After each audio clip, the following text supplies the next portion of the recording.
evening, everyone, and welcome. My name is David Mack, and you are watching BuzzFeed's Election Night Live. Welcome. Now, there are a number of primary races tonight, including Indiana and North Carolina, but we'll be focused here on the Democratic and Republican primaries in Ohio and the GOP primary in West Virginia, of course. Now, here to help me break it all down, as usual, is BuzzFeed News political editor Catherine Miller. Welcome. And Brandon Finnegan, founder and director of election results company Decision Desk HQ. Welcome, guys.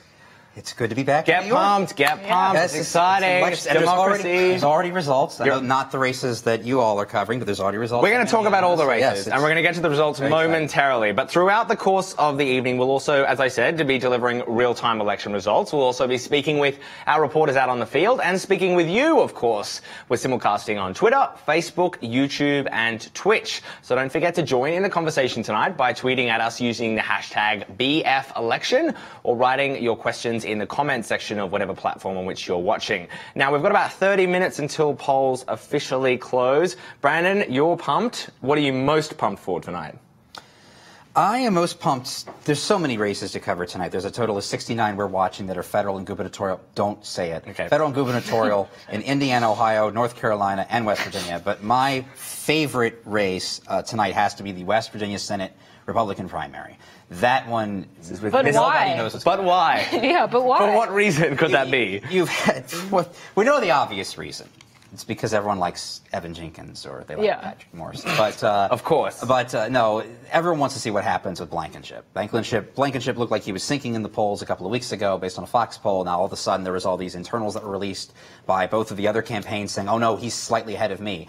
Oddly enough, each of those campaigns showed themselves in second place, a point behind the offending Blankenship. Terrible strategy. Which is a horrendous strategy. Yes, exactly. You want to say this guy's, you don't want, you know, you make it whatever the way you want to make it. So this is going to be an interesting contest because the way I see it, this race is a competitive race in the fall. It's West Virginia. The state voted for Trump overwhelmingly. Manchin is very, very popular in West Virginia. He has a lot of crossover appeal.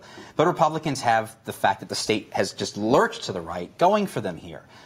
Unless they have a nominee who could be very problematic. And Blankenship has, of course, the whole incident with the mine where he ended up going to prison for about a year that he claims was a conspiracy. He was railroaded, whatever. That still doesn't look good optically anyway. People died. And he also had the interesting ad featuring constant comments about Cocaine Mitch.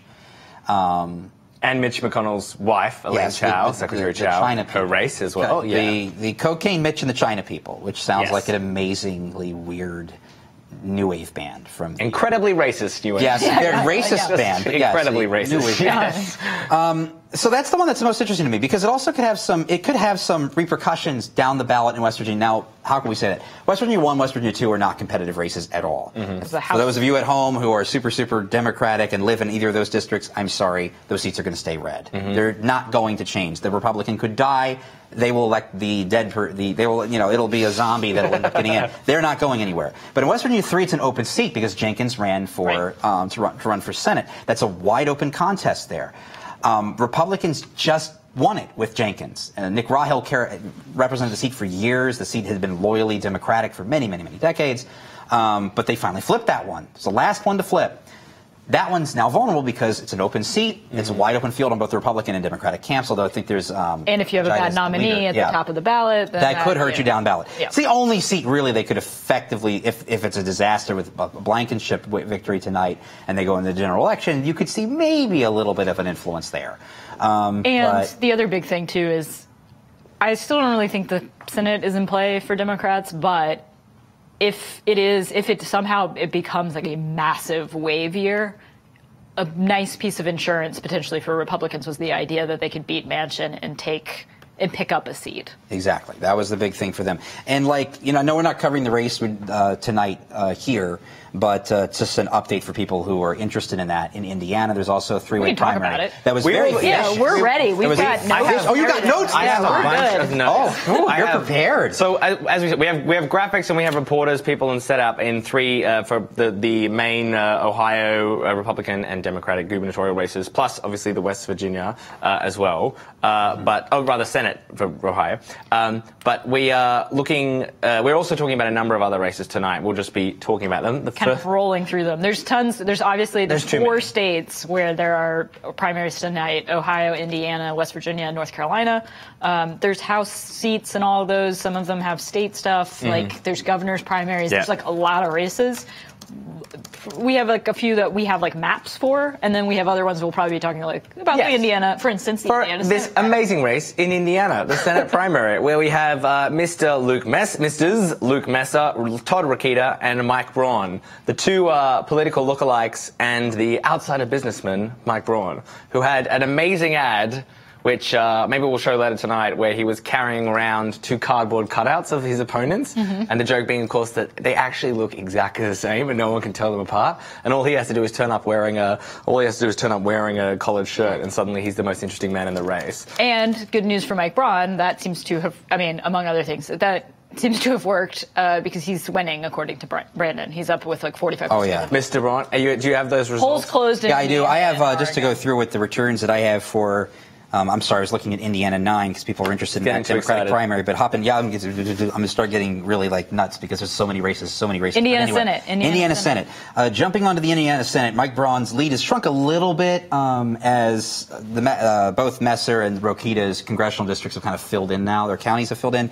But Braun still has a lead. He's got a almost 9,000 vote lead over Luke Messer, who then has a very narrow lead over Todd Rokita. The loudest fighting was between Messer and Rokita. So it's interesting to see them. They've beaten each other up so much they could very well have ended up ruining each other. This race is sort of interesting because for a few reasons. One is it's a primary where 3 guys that basically Republicans were comfortable with any of them winning. Yeah, they were fine with it. Yeah. It's not like West Virginia where Blankenship is this controversial person. It ended up Pence and Trump basically stayed out of this race. It ended up being pretty nasty and pretty. They were kind of trying to out-Trump each other and attacking each other quite viciously. And it turns out that we may have the winner being this outsider state. I'm being told by our producer Brandon that we can show you a little bit of Mike Braun's ad. I want to play this just because I love this ad. So the ad. Yeah, this is a good one. Yeah, can we show this ad? All right. I'm Mike Braun. Today we're going to see if we can tell the difference between Congressman Rokita and Congressman Messer. Mix them up again. These are my 2 competitors here. You know these guys? No, it's hard to tell them apart. Do you know their names and which is which? I couldn't tell you which one's which. Do you know which one is which? Rokita and Messenger. The other way around. Where do you think they live? Washington. One of them does. Which one do you think's spending all your money? I think both of them are. That's a good guess. These guys have spent their entire lives in politics, almost 25 years. Yikes. I know. It's a sad story. Do you know these guys have spent their entire career in politics? Well, that doesn't surprise me. Do you know which one's a lawyer? This one? Both lawyers, never practiced, been in the game of politics all their lives. Unbelievable. Yeah. These guys voted to fast-track Obama's trade deals.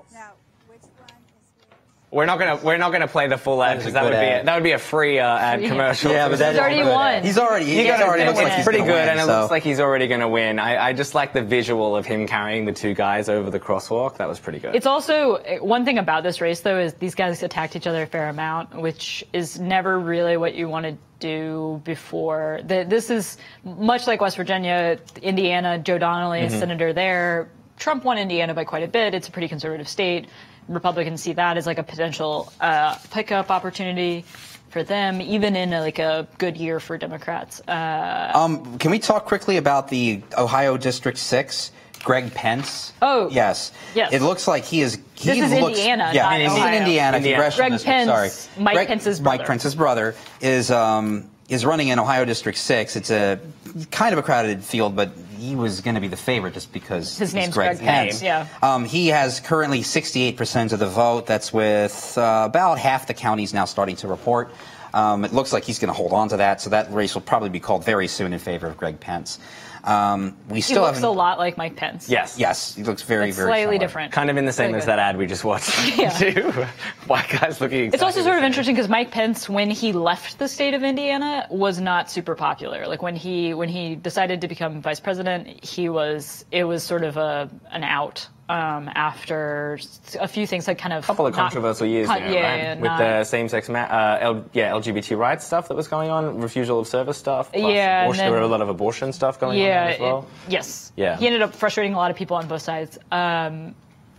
But now he's the vice president. Yeah, but now he's the vice president. Yeah, so and that he's doing helps. quite a bit of campaigning on behalf of Trump, and Pence actually will be there later this week in South Bend. Catherine, can we talk about the Democratic race in Ohio? Yeah. The very exciting race between Richard Cordray and Dennis Kucinich. Talk us about the different, what do they each represent of the 2018 Democratic movement? So this has kind of become a left versus left thing a bit. Richard Cordray ran the CFPB. He's pretty progressive. He's in terms of the economic sense. Elizabeth Warren's behind him. The unions are behind him.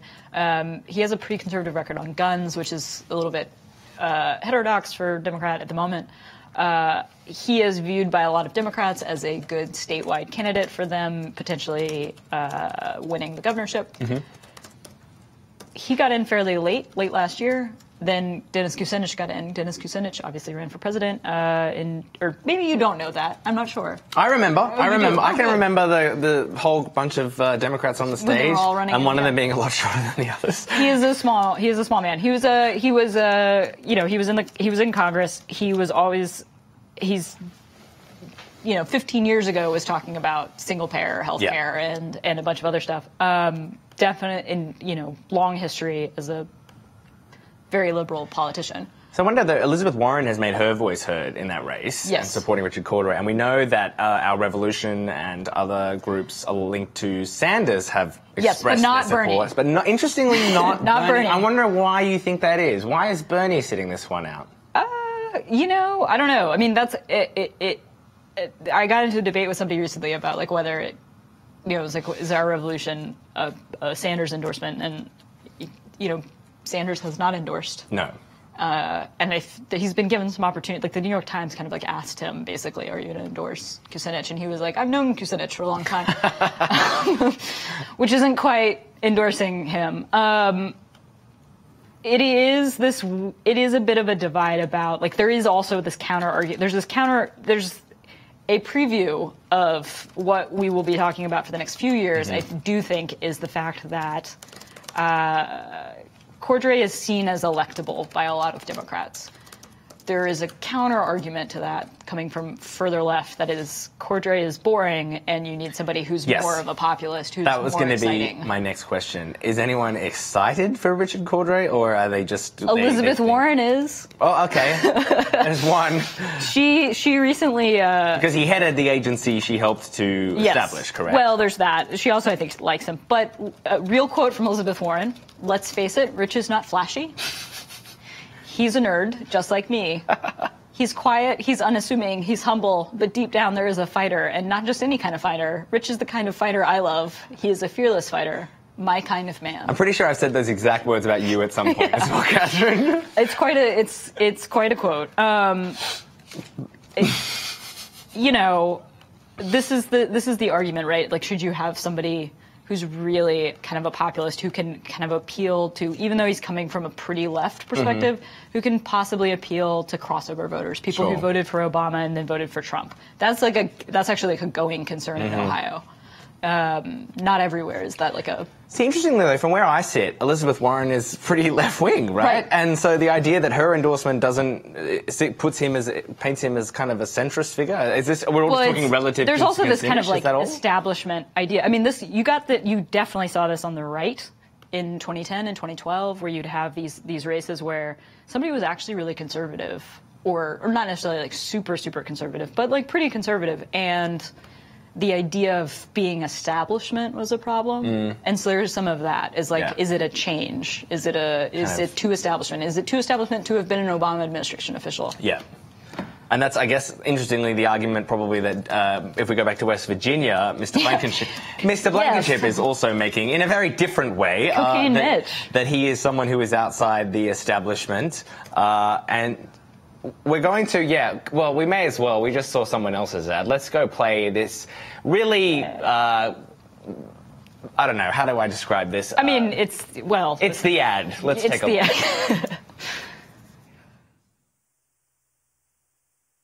Hi, I'm Don Blankenship, candidate for U.S. Senate, and I approve this message. The politicians are running a lot of crazy ads. They blew up the coal mine and then put me in prison. Now they're running ads that say the coal mine blew up and I went to prison. There's no surprise there. But if you want jobs, if you want to end the drug epidemic, and you want to protect the unborn, you need to vote for me. One of my goals as U.S. Senator will be to ditch Cocaine Mitch.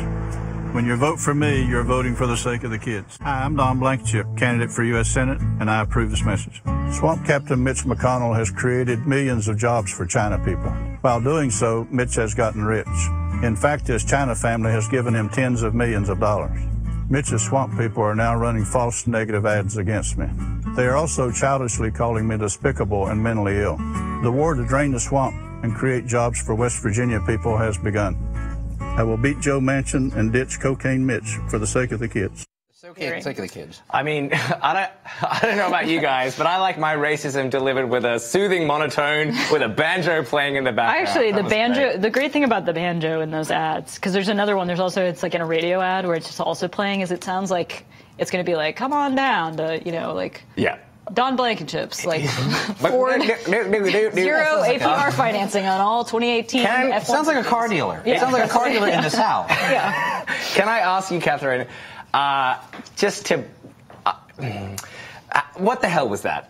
What is it? First of all, what is he saying? What are these allegations, first of all, about Mitch McConnell and cocaine? What the hell is he talking about? Well, it has to do with, I mean, it's not like a real going concern, but it has to. I mean, there are attacks on, Treasury or Transportation Secretary of the United States currently. Yes. Elaine Chao is married to Mitch McConnell. Small world. Her father, she's a Chinese American. Her father is a shipping magnate. Yeah, it's the word that's usually attached to shipping. Yeah. And that is kind of the source of this. There is like a very specific, weird, like indirect, like not like Mitch McConnell is not doing cocaine. No. He is apparently answering his phone, Cocaine Mitch. Is he? Yes. Good for him. Yes. It's a lot of fun to say. I think we'll say it a lot tonight. We will. We were going to think of having a little buzzer down the bottom every time we say it, but we decided against that. The one thing that is real about all of this is that, like, leaving the racist comments aside for a second, Mitch McConnell is actually pretty unpopular with a lot of people. Yes. Attacking Mitch McConnell is not necessarily a bad thing. It's not in a Republican primary. And also, you got to understand here, this is something that you're asking what's going on here. West Virginia is a state that very, very recently was pretty lockstep Democratic top to bottom. It took a very long time for Republicans to win all 3 congressional districts. They only won the 3rd congressional district in 2014.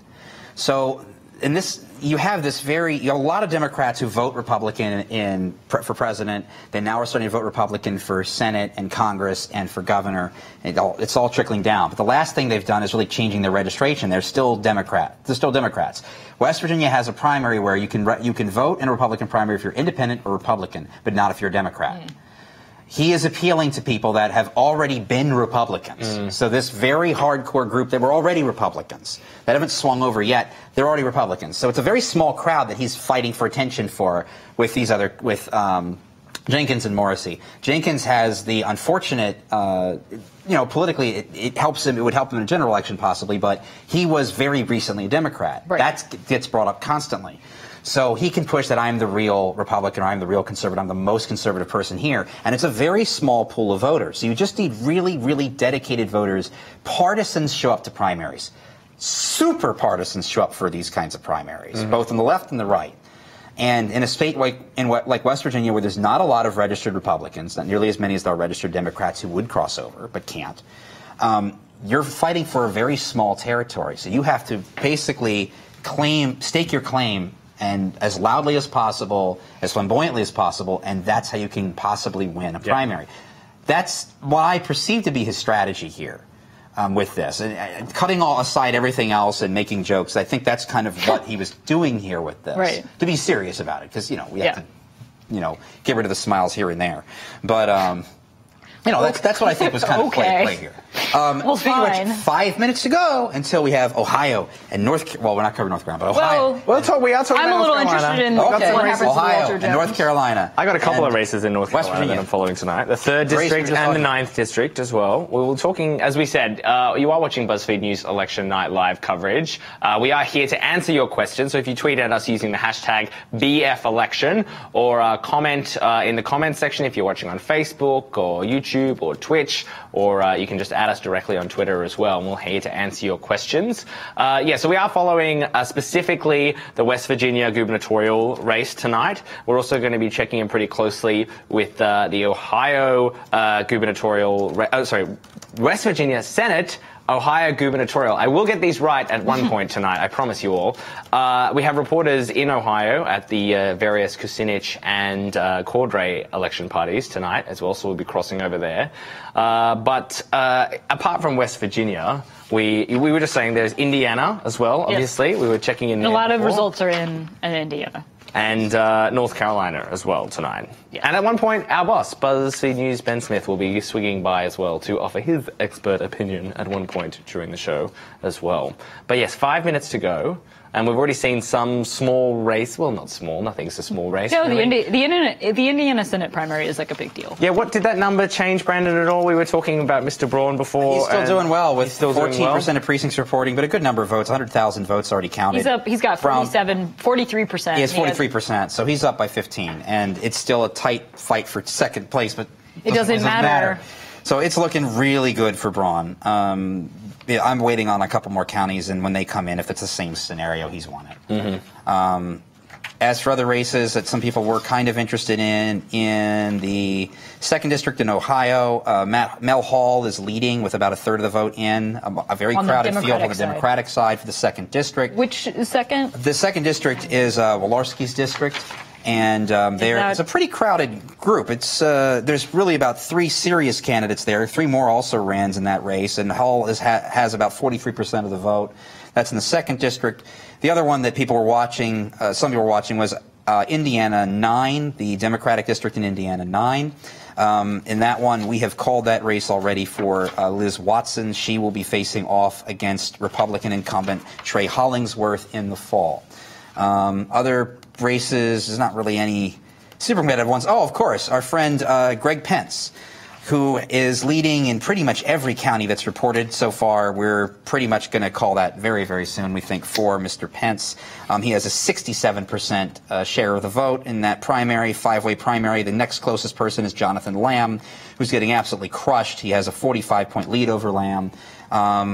Again, waiting on just a few more counties, but that one looks like it's going to go to Pence in Indiana 6. That is to fill the vacancy that has been voided. And who will he face? Well, that's a little bit of a tighter race. On the Democratic side of Indiana 6, you have Jim Pruitt and Jeanine Lake.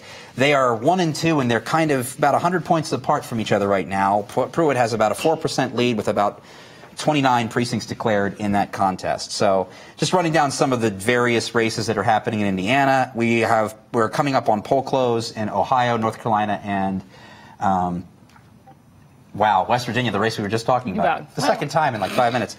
I keep doing it too. Keep forgetting that there's so many states. There's 3 states that are closing at 7:30, so it's very, very exciting. What a weird time to close. And why 7:30? On the half hour. Just on the half hour. It's like news and weather on the 8th. But I like it. It paces us out because I'm feeling kind of excited right now. Kind of excited. But I'm going to get really excited once all these races come in. We know. Right now it's okay, but it's going to get really good. Slow burn excitement. This is it. He's very excited. One thing before, you were talking before about John Blankenship, hitting Mitch McConnell and the good politics of that. And a few of the cases, we're seeing that for a few of the cases, people are hitting the leadership in order to sort of win it. It reminds me of when we were looking at Conor Lamb before last month? Yes. Month before? God, yes. It's been a while, right? Whenever that was. Yes, he attacked, he said outright he wasn't going to vote for Pelosi. Pelosi was actually asked literally about this today, people opposing her. Yeah. There's been continued people running angst about this. To the left and right of her. Right? Yes. And her quote on this was, quote, "Just win, baby." Just win. I mean, that sums it up, though, right? At this stage, you can say whatever the hell you want about me as long as you win the election. I mean, both McConnell and Pelosi are basically take the posture that people can say whatever they want about them personally, as long as they're viable candidates that are going to win. So, and the problem Blankenship with Blankenship being that he is not a viable candidate as well. I mean, I don't think that very different men and different backgrounds, but how apt are the Roy Moore comparisons between these two guys? Well, one thing that is different is, Alabama was a Republican-held seat, and they lost a seat. This would be a pickup opportunity, so it's like a slightly different. It's not quite the crisis zone that it. But it certainly if it weren't Blankenship, it would be looking a lot better for the Republicans, you would say, against our friend Joe Manchin, right? So what the idea being that these are two guys that are basically seen as too much baggage, right? To be. I was talking to somebody who's from independent voters. Yes, and I was talking to somebody from West Virginia like a month ago when before this really got rolling, and they were saying that they were like reaching for Blankenship, like everybody hates that guy. He's like Hillary in West Virginia.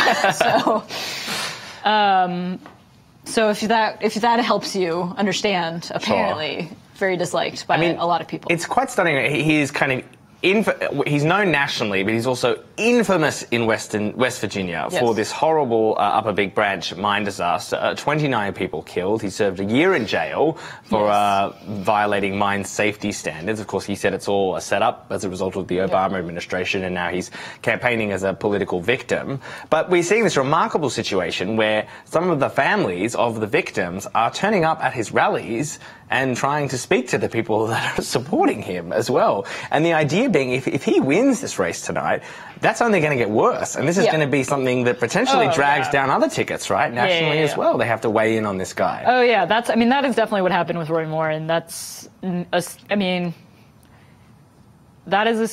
one thing that a lot of Republicans were saying about Roy Moore last fall, which was that, God, even if he's in the Senate, we're constantly going to have to be responding to things Roy Moore says, the rest of us. Yes, because he says crazy stuff. Now, one thing that is slightly different is, Blankenship's a real... Roy Moore is a zealot and has said all kinds of stuff over the years. He had a political base, though, Roy Moore, didn't he, as well? Yes. And Blankenship certainly does not. He's just kind of known. The thing I would say is it wasn't just the Washington Post allegations of inappropriately touching teenage girls. That was sort of yes, the sexual assault. Yeah, we'll call that sexual assault. Yeah, I think we can call that. That was just the latest issue with Roy. There were plenty of issues with Roy Moore that preceded that particular one. I'm just being told we're going to cross to Cleveland, Ohio now, where we have our political reporter Ryan Brooks, who's at the Democratic candidate Dennis Kucinich election night party, and I'm told he has an interview with Tara Samples, who's running for lieutenant governor. So Ryan, can you hear us?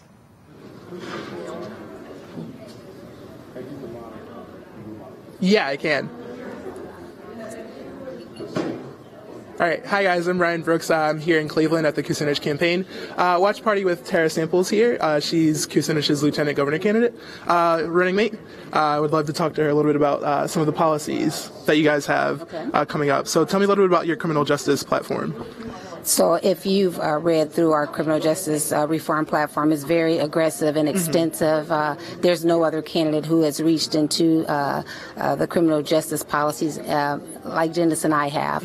I think it's important that we restore those whole when they come home, and making sure that we have an environment in society where they're able to be productive and have a job and be able to have a decent wage, so they don't repeat the same decision makings that they did before. It's very important. So talking about recidivism and things Absolutely, like that. yeah. It's really making sure that we have that restorative justice component there, and making sure when they come home they're able to have a license so they can work. Making sure they make $15 an hour, and not have to always worry about having their pass held up over their head. Absolutely, it's very important. Okay. And then just tell me a little bit about your marijuana legalization policy as well. That's something that's playing out on the national stage too. So it's great to see that here, seeing how that plays out on the national stage and see how that works at the state level. So I mean, we've already legalized in the state of Ohio for medical purposes. So you legalize it for recreational purposes, then we can tax it. Using it for those who are suffering with mental health addiction is very important. Because you give them an opportunity to be able to clear their thinking and clear their mindset where they're not going back and using opiates and heroin. Absolutely. Yeah. And so is the opioid epidemic here a huge problem in Ohio? Absolutely. Okay. Huge problem. I think we were ranked 3rd in the nation. Yeah, it's a huge problem there. Okay. And then do you see these policies somewhat playing out on the national stage in 2020 and Ohio being a kind of playground for those right now? Right. Well, I hope we address it before 2020. I think the one thing that we have to get away from is politicians who wait until there's an election cycle to address issues that are affecting us each and every day. We should be addressing those issues each and every day, not just when there's an election. Okay. Cool. And then I know if you're elected, if you're in the primary tonight and you go on and win generally you'll be the first African-American lieutenant governor. How's that feel for you? Absolutely. Exciting, humbling, but it's 2018 and we're just in the first in Ohio, so even though it's exciting and humbling, it's unfortunate that it's taken this long for something like that to happen within the Democratic Party. Yeah. And then how are you feeling about just the race in general tonight? Turnout in Cuyahoga County? I'm feeling really good. Now, what we've heard is turnout has sort of kind of been a little slow across the state. We've done all that we were supposed to do to get to this moment in the last 4 months, and energized a community of progressive and millennials. And so we really believe that this will be our night. Okay. And how do you feel about some of the national media kind of portraying this race as progressive versus progressive? How do you feel about that? No, the true progressives are Dennis and I. Okay. I mean, Dennis was a progressive before it became cool. He stood up for people before, anybody thought it was a popular thing to do. Anyone can use the tag progressive, but their actions show you everything, and his actions over the last 40 years have shown us who the real progressive in this race is. Okay. And so do you think that's going to work out for you well in Cuyahoga County tonight? Absolutely. Okay. Absolutely. They know Dennis. They love Dennis. I mean, he has been a champion for the residents for the city of Cleveland and for Cuyahoga County for over 40 years, and I believe that they will show him that gratitude today. All right. Thanks so much, Sarah. All right. Have a good one. All right. Back to you in New York, guys.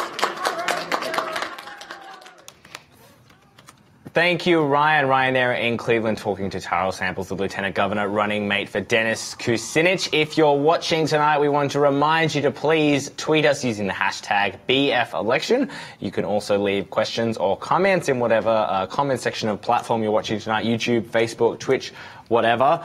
We saw a relatively confident-looking Lieutenant Governor candidate there at the Kucinich Although party she tonight. did say that which usually don't, the whole turnout thing is overrated in terms of, because who knows anymore and everything. But she did note that she was hearing turnout had been a little slow. See, I wonder, because before Brandon said that you get the partisans turning up in the midterms and then the super partisans turning up in the primaries. But do you think that even applies in a year like this year? Do you think more party members are going to vote in primaries in a year like this year when there's more attention than ever on politics? I do do think that, I mean, I haven't looked at the end over end, but like it's just never like it is in a presidential, because in a presidential you just have true saturation where it's just like that you kind of like by the end of 2016, like Hillary and Trump were like just like in your brain. I remember.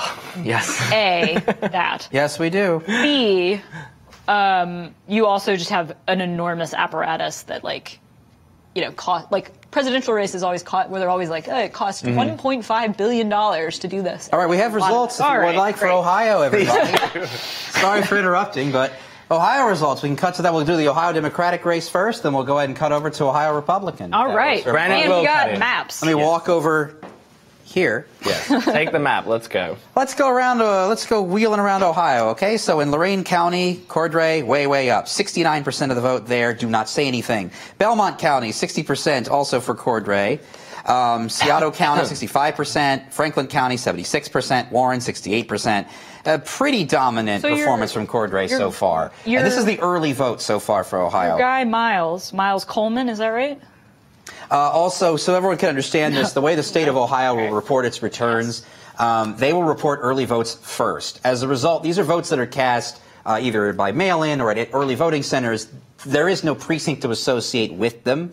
So you're not going to show any precincts reporting. You're simply going to have the vote totals. We're going to have that for a while until we start to see some actual precinct counts coming in from specific counties as they start to update their election day vote totals.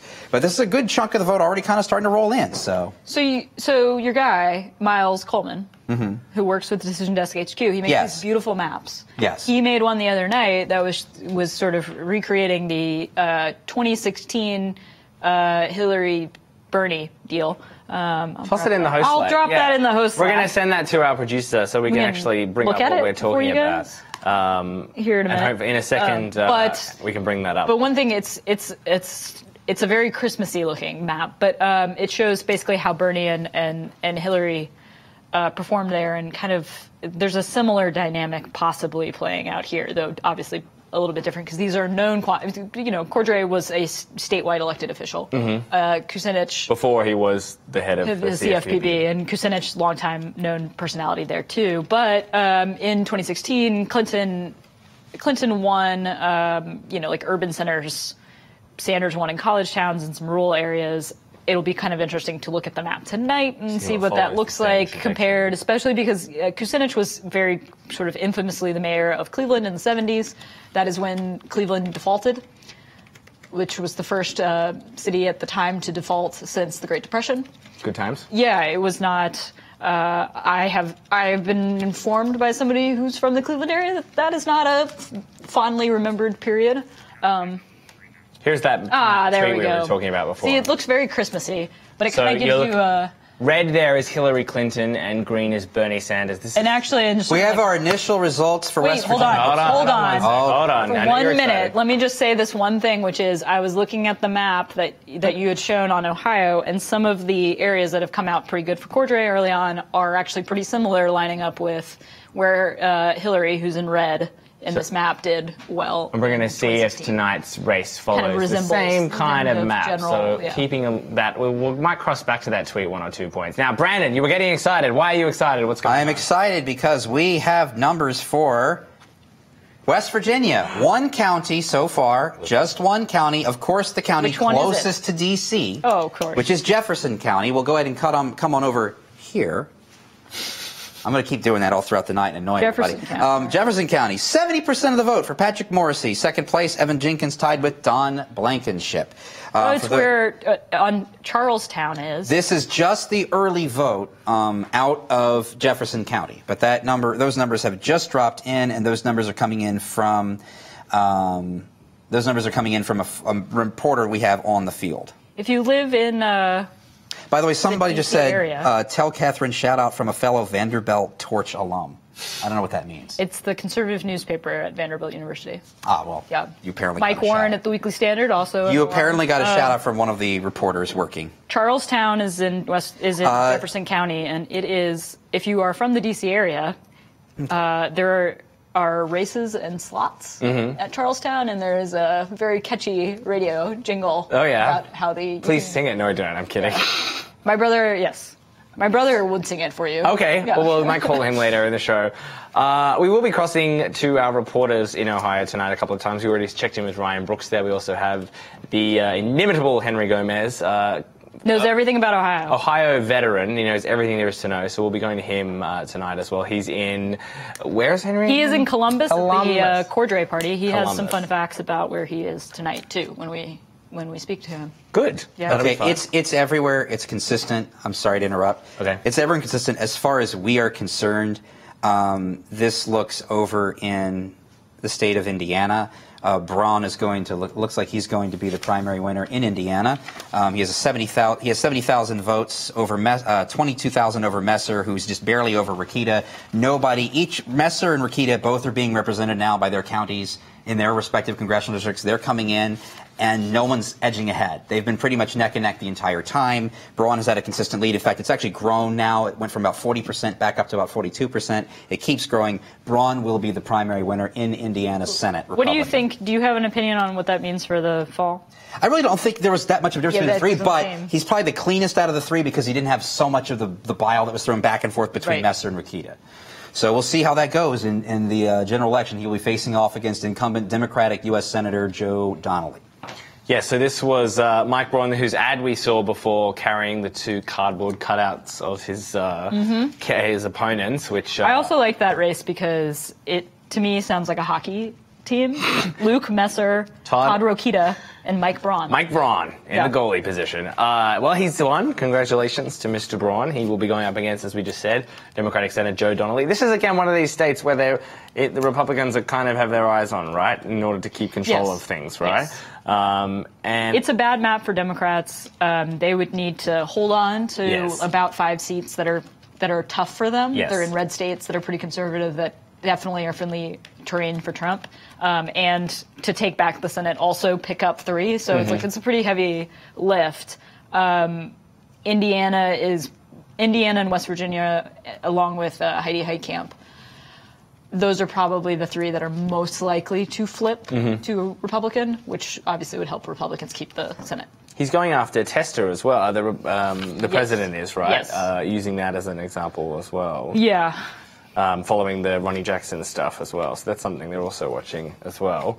We are, as you've seen, we're checking in on a few different races tonight. But Brandon, can I make a quick note? I just want to remind people at home, because everybody's obsessed with covering election returns and watching these election returns. And I just want to remind everyone that we're in a very interesting time. Nobody in this room and probably nobody in this building was alive the last time that there were 3 completely distinct counts of the election. This is important if you're watching from home, if you're watching the BuzzFeed broadcast and you're watching the New York Times and you're watching somebody on mute on ABC or Fox or whatever. Or with the volume on. Or the volume on. But, just watch this. But there are 3 separate counts of the vote. The fact that Decision Desk HQ is reporting a different count than the networks and the AP is totally explainable and normal. It's because we're each doing this individually. It's one data. Normally, it was only one company doing this. Forever, it was the Associated Press. That monopoly's ended, and now you have the AP providing it still traditionally to old papers. You have the networks providing it, getting it through Edison Media Research, 4 of the 5 networks. And then you have BuzzFeed, which gets it from us at Decision Desk, along with Vox and a few other websites, too. So just so that you're not confused, understand you're looking at different companies' counts of the same vote. In the end, everyone's votes are going to merge at the very end. When we all hit 100%, they're all going to look exactly the same. But don't confuse yourself by jumping from one source to another source to another source. You'll just drive yourself completely crazy. Just pick one, but pick one. Hopefully this one. This one. Pick this one, though. The Desk with BuzzFeed. I will say we can't ignore the fact that we're not going to spend any time talking about it tonight, but there is obviously a lot of news happening tonight in politics. It's a very busy night. Not only is this these primaries across 3 states tonight that we're following, there's also some news out of involving Mr. Michael Cohen that's been breaking over the last hour or 2. Yeah, AT&T apparently paid an LLC. Yes, there's AT&T and a Russian oligarch as well. That was. I don't know if that one's been confirmed though. What did I just see? NBC. AT&T said they paid the LLC. So. I'm seeing. There's a lot of NBC confirming, seeing documents that appear to support Stormy Daniels' lawyer, of the transactions there. Look, we're not going to spend too much time talking about it tonight, simply because we're concentrating on other things. But we will bring you up to date on anything important that you do need to know. We are monitoring all that stuff as well. We have a big news team as well. But we've just seen the first of the races tonight be what we were following just vaguely, the Indiana Senate primary, go to Mike Braun. That's according to Brandon's team at Decision Desk HQ. And we're going to go now to Columbus, Ohio, where we have our political reporter Henry Gomez, who I was just speaking up before as an Ohio guru. He's at the Democratic candidate Richard Cordray's election night party. Henry, this is the most exciting night of your life, isn't it?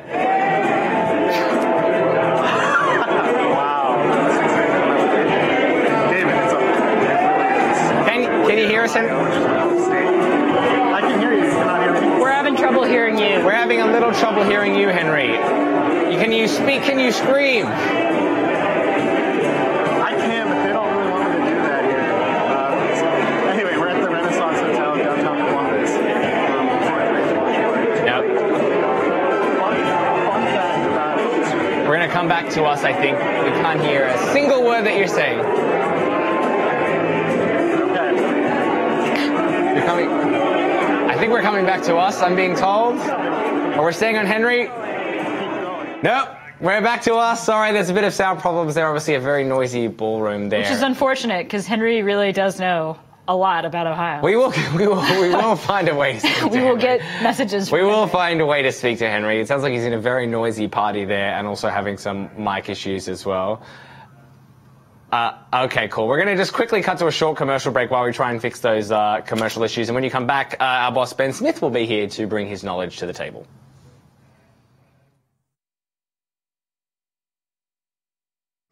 I'm Mike Braun. Today we're going to see if we can tell the difference between Congressman Rokita and Congressman Messer. Mixed them up again. These are my two competitors here. You know these guys? No, it's hard to tell them apart. Do you know their names and which is which? I couldn't tell you which one's which. Do you know which one is which? Rokita and Messenger. The other way around. Where do you think they live? Washington. One of them does. Which one do you think's spending all your money? I think both of them are. That's a good guess. These guys have spent their entire lives in politics, almost 25 years. Yikes. I know. It's a sad story. Do you know these guys have spent their entire career in politics? Well, that doesn't surprise me. Do you know which one's a lawyer? This one? Both lawyers, never practiced, been in the game of politics all their lives. Unbelievable. Yeah. These guys voted to fast-track Obama's trade deals. Now, which one is which? Did you know they voted to raise the debt by $500 billion? These guys look like they're cut from the same cardboard. I agree. They look like brothers. They look like they'd have trouble maneuvering, don't they? There really isn't much there, is there? Can you pick out the business guy in this lineup? I can clearly tell you're the businessman, and these two are the politicians. How long do I need Did to you be in en- politics to get it? Did you enjoy watching that ad again? We did not realize that that was what we were throwing to, but now we have Ben Smith. It's a great It's magic. It's also a great ad. Ben Smith is our boss. So what are you thinking about this? I mean, I don't know. Like, I feel like while we wait for Brandon's head to explode over there with I have results out of West Virginia already. Well, I'm obsessed with West Virginia. Why don't you do that? And Okay. I'll So out of West Virginia right now, we can't cut to the map, can we? But basically, there's two counties reporting: Monongalia County, which is of course home to West Virginia University, and then I believe it's Jefferson County, which is the closest county to D.C. Harpers Ferry, Charlestown. Both are going overwhelmingly to Patrick Morrisey. Morrisey is currently leading with 55% of the vote statewide. This is just two counties. After him is Evan Jenkins. Are these the and then after him, counties- Dan Blankenship. Well, two questions. So are these counties where you'd expect like a non-Blankenship candidate to be winning? Are these counties where these are not. These are counties, yes, where you would expect one or the other to be beating them. What we're going to need to see is what's going to happen down as you get towards southern and central West Virginia, More in the northern panhandle, that weird little part that snakes up through between Ohio and Pennsylvania. How are those places going to go? I don't expect the coal country to be very kind to Blankenship. Yeah, I don't either. But the question is how many votes does Jenkins get? How many votes do these other people get in there? Well, that was the other question I had. So he's winning 55%. or 70% in these counties? I know he's winning an enormous amount. This is just early votes, but he's winning by a considerable margin. In Jefferson County, it's 70% of the vote, and then in Monongalia County, it's 46% for Morrissey. Yeah, I mean, in some sense, I think for me as like the kind of layman observer here, this is a race a bit about, are the laws of gravity back? Can a recently convicted 1920s caricature coal baron who talks about China persons, is that an appealing campaign in the age of Trump, even in a Republican primary? Or are we back to somewhat more normal rules of politics, like, honestly, that ad that we watched before the break where, I'm a business guy and these guys are, very standard political rhetoric, and you have basically two relatively standard issue Republicans running against, I don't know, somehow West Virginia is enough different from the rest of the country that Blankenship feels like the Donald Trump of West Virginia in some weird kaleidoscope, strange way. And I think that's true in Ohio also, in the Democratic side.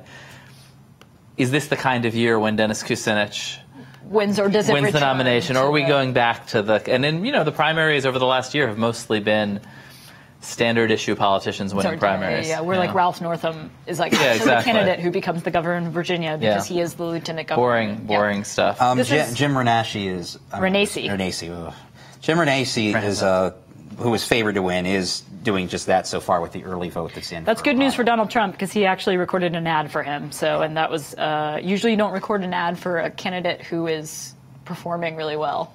You don't come in late for candidates who are running away with the election.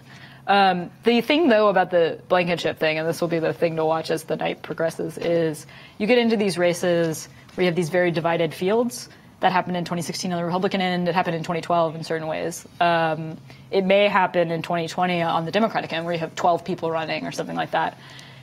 And if you don't coalesce behind the other, like if you have one person who's really loud and a lot of other candidates who are similar, sometimes the loud candidate wins. And I think also if you have a lot of voters who really just want to say fuck you to whoever they think is listening, and there's a candidate, and obviously Blankenship is that. If you want to just sort of flip the table over, the media, by being appalled by the whole thing, has made totally clear that if you want to sort of appall the Manhattan, elites like Catherine here, you should vote for. We're happy to accommodate you in your media campaign. Exactly. And so I think that's. But I don't know if that is something that works for people who aren't named Donald Trump. I don't know if Donald Trump has gotten people a little tired of that.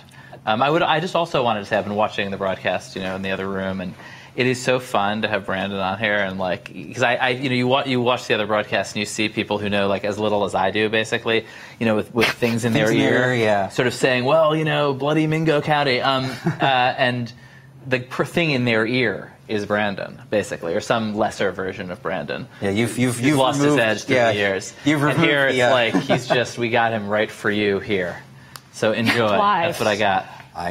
This is fun. I really enjoy doing this. And I in was front of a forward camera, to seeing you here. People always ask me, "Are you nervous?" It's like, hell no. There's results. I get to nerd out and talk about returns. I know. Before in the newsroom, before Brandon came over to my desk and just talked for 45 minutes about things I didn't understand at all, and now you have him. It's the best. Yes. One thing you definitely do understand. What do you think is gonna? Do you think the New York with the Schneiderman thing is that? How's that AG? There's an AG race this year? There's an AG race this year, but in New York, it's these old machine Democratic states. The party bosses basically pick. It is possible to run against them. There's a convention next week, and basically the assembly speaker, a guy named Carl Hastie, will pick. The dynamics of the assembly are that the Black and Latino caucus has a lot of power. So and I think is widely expected to kind of look inward for this pick, and so I think, and I also think that there's a lot of pressure to pick a woman for this job right now. And I wonder why. Yeah, for God knows why. some reason, it is hard to figure out. And so I think, I think that you have folks circling a few candidates. I think a lot of people are mentioning Letitia James, the public advocate of New York City, who's also thinking about running for mayor. But who's very well liked in Albany, and would be a.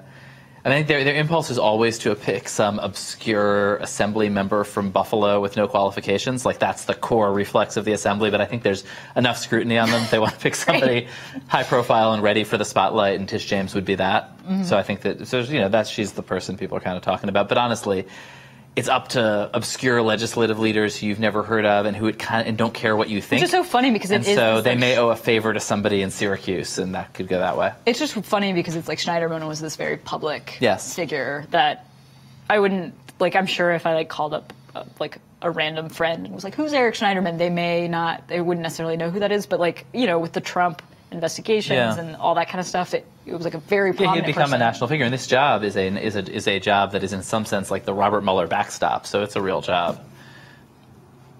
I don't know.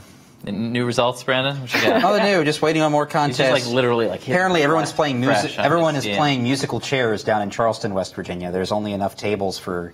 There's only 2 tables, and there's 3 news agencies. Edison and AP are forced to share a table. Oh. Do you have your own table? We have our own table because we showed up first. Oh, you didn't like sweet talk and bribe election officials or anything like that? No, we don't need that. No. That's what other. That's the old school. That's the old school way of doing things. This is the new. Regime. Yeah, but this is the new regime. Brandon, Decision Desk, they have. I mean, because this is how it's always worked. When you see these fancy charts and graphs on websites, there are people in polling stations phoning or emailing in the results, and Brandon has a team of people who are smarter and faster than the rival people. And so we're very pleased to be working with them. I love it because it's kind of built off of everything that we've already learned from other experiments and outlets that have come before us that have worked on projects regarding elections, amassing election data. You have groups like Open Elections, and you had some of the data people that used to work at the New York Times and even the Washington Post kind of work off on their own things with ProPublica. We've kind of taken the best of every single world in terms of how to acquire the data, and then just, in my opinion, made it better, so more accessible for people. And on the one night every 4 years, you want to know what's going on in Mingo County. Boom, there you go. Morrissey's still leading now with 6% in. Morrissey has 2,000 votes, Jenkins, then Blankenship. So this is just with 4 counties, by the way.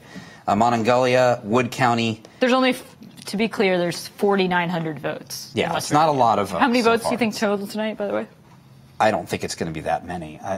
I'll be shocked if it's more than 100,000. Oh, wow. So 4,900 isn't nothing. Yeah, this is nothing. So, but this is it's looking good for Morrissey. Maybe his scare factors of showing the releasing of the polls that showed him barely trailing Blankenship by like 1 and then kicking Jenkins' ass.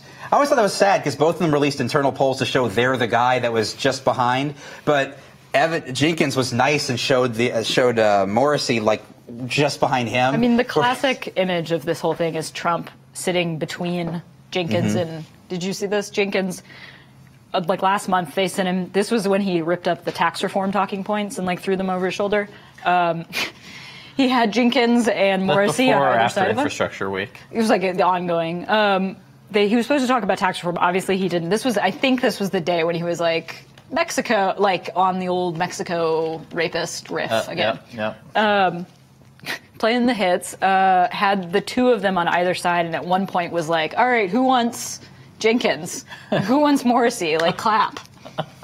And the other guys, but I don't know, but maybe, and I do think that this kind of race sends a signal to eccentric rich guys who are, I think, among other things, looking at running nationally. Like, I do think these questions, like, do the old rules apply, or have we entered some wild new era? So far, the old rules have applied since Trump, and I think that Blankenship is a real test of that. Yeah.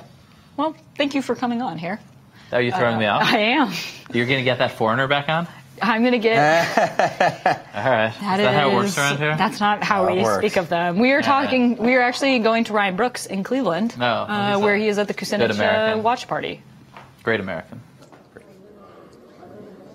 Hey guys, we're back here at the Kucinich watch party. Catherine, I know you talked a little bit about Dennis Kucinich's time as Cleveland mayor a little bit earlier. I'm here with Alec, and he's a longtime Clevelander, actually a lifetime Clevelander. So I wanted to talk to him a little bit about Kucinich's time as mayor. Can you tell me a little bit about that and how that went? Sure, Ryan. It's just a pleasure to be here. I'm a longtime Clevelander. I grew up in Parma Heights, Ohio, and I'm a center-right Republican. But Dennis has got the heart and soul of Cleveland. My dad was a Cleveland firefighter. My dear father-in-law was Plenty of Muni Light. And Mayor Kucinich saved the city. Okay. And I think he can do the same thing for the state of Ohio. Okay. And so do you think that kind of redemption was something that happened for him during that time? I know there were some people that talked about that and thought he was on the wrong side of that, and then a few years later it was revealed that he was right in his whole thing. Do you think that plays out well for him now in this election? Well, let me say this. Okay. First of all, I'm an Ohioan. Yeah. I'm an American. Mm-hmm. And I vote both sides of the electoral. So whether you're Democrat or Republican, you're an American first. And I think Dennis has the state of Ohio at heart. Okay. Cool. So looking at that, I know he's talked a little bit about being able to connect to some of those Trump voters. And do you think that would work out well for him in the general election? Do you see yourself as being someone that would vote for him in the general election, talking about being a center-right Republican? I do. I think the president has at heart the soul of America. And I think black or white, we're Americans first. And I think Dennis is, being a Clevelander at heart, knows the soul of America. Okay. And can represent us well. Cool. And by the way, I also voted for Governor Kucinich. Okay. Cool. All right. Well, thanks, guys. Thanks so much, Alec. You bet. All right. So, yeah, we're here at the Kucinich campaign. Here at the Kucinich campaign, we're talking to a few people, supporters. It's still people trickling in right now, kind of slow, kind of like the results. So we'll be back pretty soon. Cool. Thanks. Back to you, New York, guys. Thank you, Ryan, there in Cleveland. And yes, I'm back. Another foreigner taking American's job. Results, sorry. You're so excited. There's results. Oh, he's excited because we have results. So we're going to check in with the results. What results have we got? We have results. Early votes nearly in every county in Ohio. They're looking good. Nearly every, and they're looking very good for Cordray, and they're looking really good for DeWine, which were the obvious front runners in both of these contests. Should we bring the map up? Let's bring the map up. Let's swing around. There's not really a lot to show because it's It looks yellow. It's all like there's like 4 counties that have been like not putting numbers in. Everybody else got their numbers in, and it's a pretty consistent domination. Lots of 79, 74, 68, 66. What does the Cuyahoga look like? Cuyahoga. This is probably the death blow for Kucinich. Interesting. Yeah, that is. Yeah, 22-point margin for Cordray. This race is going to be pretty much done once we start to see some election day votes come in. Is that a bug? Why does it say 0% of precincts reporting? Does that 0% precincts reporting? This is because this is again early vote. Now there are some election day votes trickling in, but there's 8,000 precincts. So when you have 20 precincts showing up out of 8,000, it's not going to round up. I'm with you.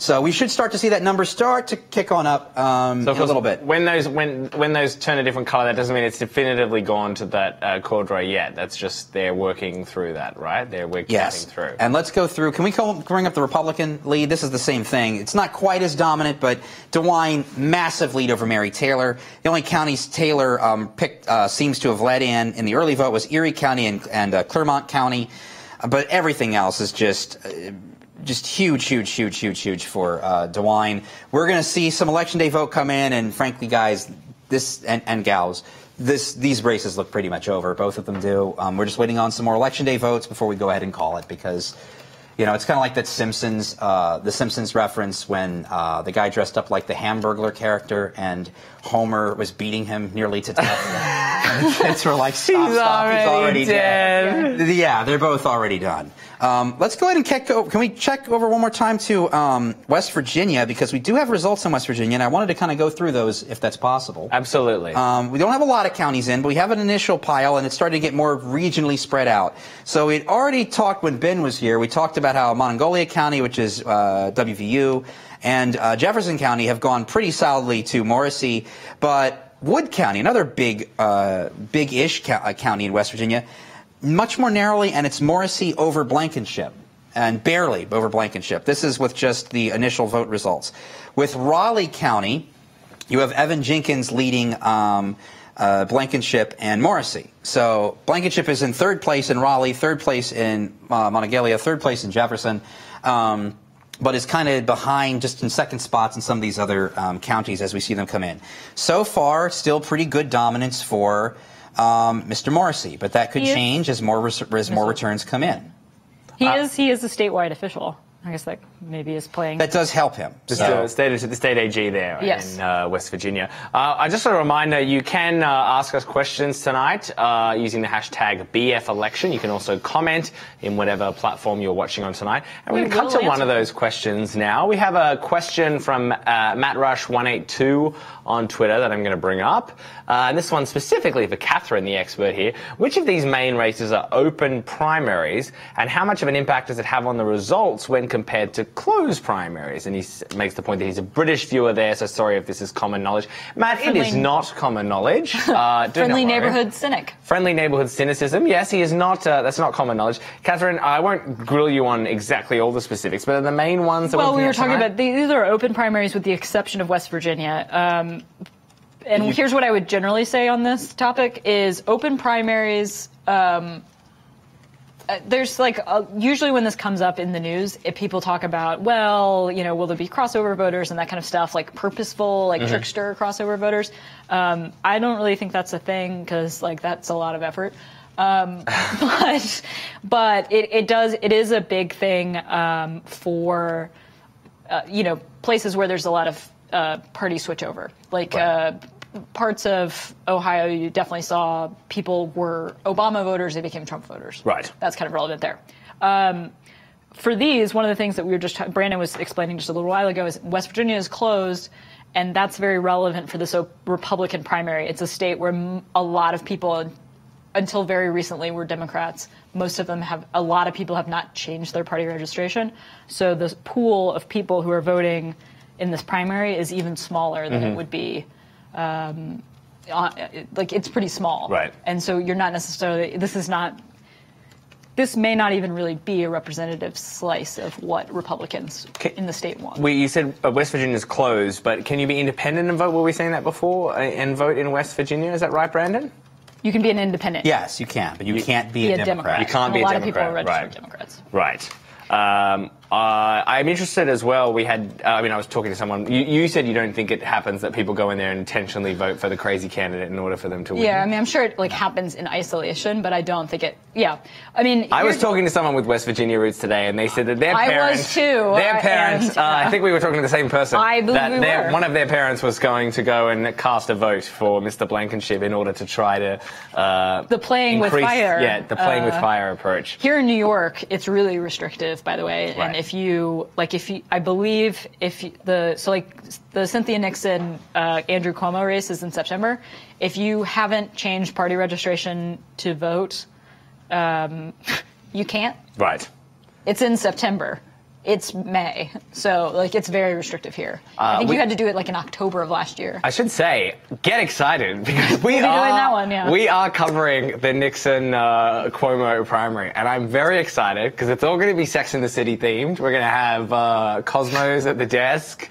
We've got Carrie here. He's clearly Charlotte. Look at him. Such a troll.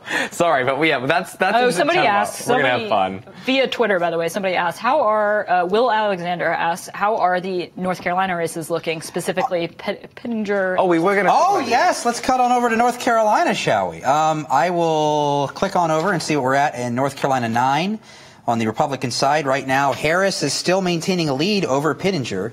Remember, this is a state where most votes are cast early. In North Carolina, a large amount of the vote is already in, even though it shows 1% precincts reporting on our system for ourselves. This is going to be most of the vote. 88,000 votes. 88,000 votes counted, and Harris has a lead over Pittenger of about 6,600 votes. 51-45. We would like to see Election Day votes from each of these counties to roll in, but once we do, we don't expect this to change that much. I mean, Pittenger is winning in Mecklenburg County, and he's winning in... He's winning in Mecklenburg County, Charlotte. and he's winning in Cumberland and Richmond, but he's getting destroyed in Bladen County, getting crushed in Union County. These are the Charlotte suburbs, correct? Yes, the Charlotte suburbs. So that one's a race we are watching. Harris is looking good. Pettinger is the incumbent there, and obviously he's being challenged by Mark Harris. I was looking at this race today. It's going to be interesting because the Democrats have got a candidate that looks like he's going to win, Mr. McCready, who we've called McCready. There you go. 83%, yeah. He was designed in a candidate laboratory. He's a former Marine, I think, who is now a small business owner and has There are the Democrats are running a lot of candidates this year that are like, they went to West Point and now they own a small, and they like serve 2 tours in Iraq, and they have some small business, a young photogenic family and stuff. Yeah, well, that's Dan McCready in a nutshell. And this is again one of these suburban areas that are going to be interesting that are really going to make or break the midterms, right, Catherine? We're going to be looking at the suburbs. Yes, someplace like the Charlotte suburbs is like exactly where a lot of Democrats think that those are potential pickup areas. Right. This is a seat that in my notes here, I've got Republicans have held this seat since '63. Which is a long time for a Republican seat to be in North Carolina. Yeah, especially in North Carolina. Yeah, so a very interesting race to follow. We'll keep checking on Pettinger throughout the night. We have another round of updates. Let's go. I just love looking at our results versus, I hate to say it, but looking at other outlets because it's so fun whenever we're really, really, really far ahead. All right. Let's go over to West Virginia because everyone's looking at West Virginia. Let's go over to West Virginia. We've got now 1, 2, 3, 4, 5, 6, 7 counties reporting out of 55. And we're starting to notice a pattern here, which one would expect. In southern West Virginia, you see Evan Jenkins carrying counties, although narrowly. Putnam County leading Blankenship by about 5%. Winning in Raleigh by 23%. Over Blankenship, and Morrissey, by the way, is just edging Blankenship in Raleigh County. Going up to the north, however, things start to transition. As you go up to Ohio County, where Wheeling, West Virginia is, Patrick Morrissey is winning there with Evan Jenkins in second, and then Blonde Blankenship at 11%. In Monongalia County, Morrissey is in the first spot, Jenkins is in the second, Blankenship is in third. Marion County, the same picture. Jefferson County, the same picture. What we want to watch for is, do we start to see counties that are going to Blankenship? Because getting in third place everywhere is not helpful. You can't. There's no candidate ever wants to brag about I came in third. Well, no respectable candidate would ever brag and I came in third here. It's not really a great sign of anything. That is a callback to a primary in 2016. Although, actually, now I'm looking at the total right now at the moment. It's not a lot of votes. It's 11%. It's 11% of the precincts reporting. It's like 7 counties.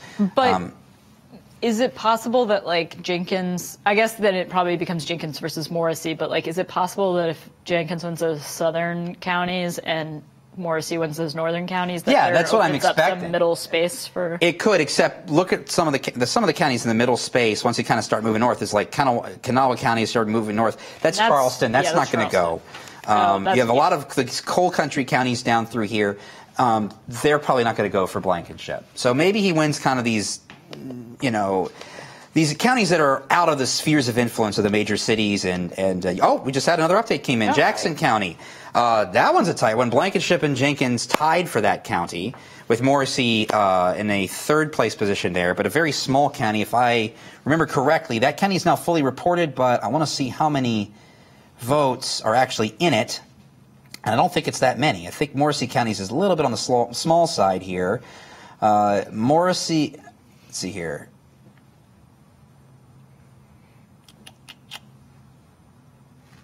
Jackson County is, 979 votes, so not a lot of votes. Not a lot to make that much of an impact, but we'll see as things keep kind of chugging along. So, well, we are... So not, generally speaking, things aren't shaping up all that well for Don Blankenship. Well, so far. He could still win. It's really early. But I will say, and I want to, by the way, shout out, I always like to do this every time we're covering a state. I want to give a shout out to the Secretary of State office in West Virginia. The intensity by which they prepared for covering these elections and making them available in some capacity for the public is really commendable, because the old way that the returns were displayed and the rate of display for them was horrendous. And they have really taken a lot of steps to improve on it. And, West Virginia is going to be a tougher state to count the vote because it's very, very rural. There's a lot of driving distance for a lot of precincts that have to go back to county seats and get counted.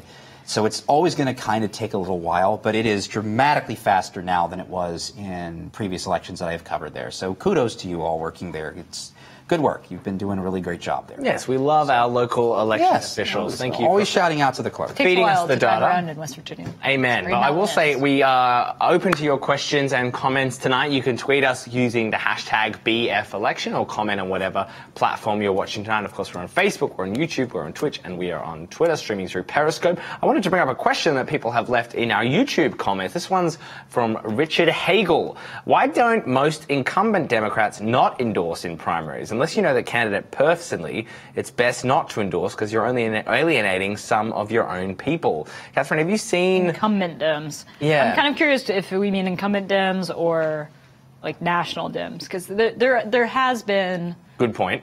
Some, it's like Warren has been involved in Ohio. You have different races, like the Florida governor's race this year is pretty competitive, and Kirsten Gillibrand, the senator from New York, she's endorsed Gwen Graham. One of the candidates, Julian Castro, former HUD secretary, he's endorsed Andrew Gillum, another one of the candidates. There's some, people are out there. When you are one of these national ones, what makes you decide to weigh in versus not weighing in?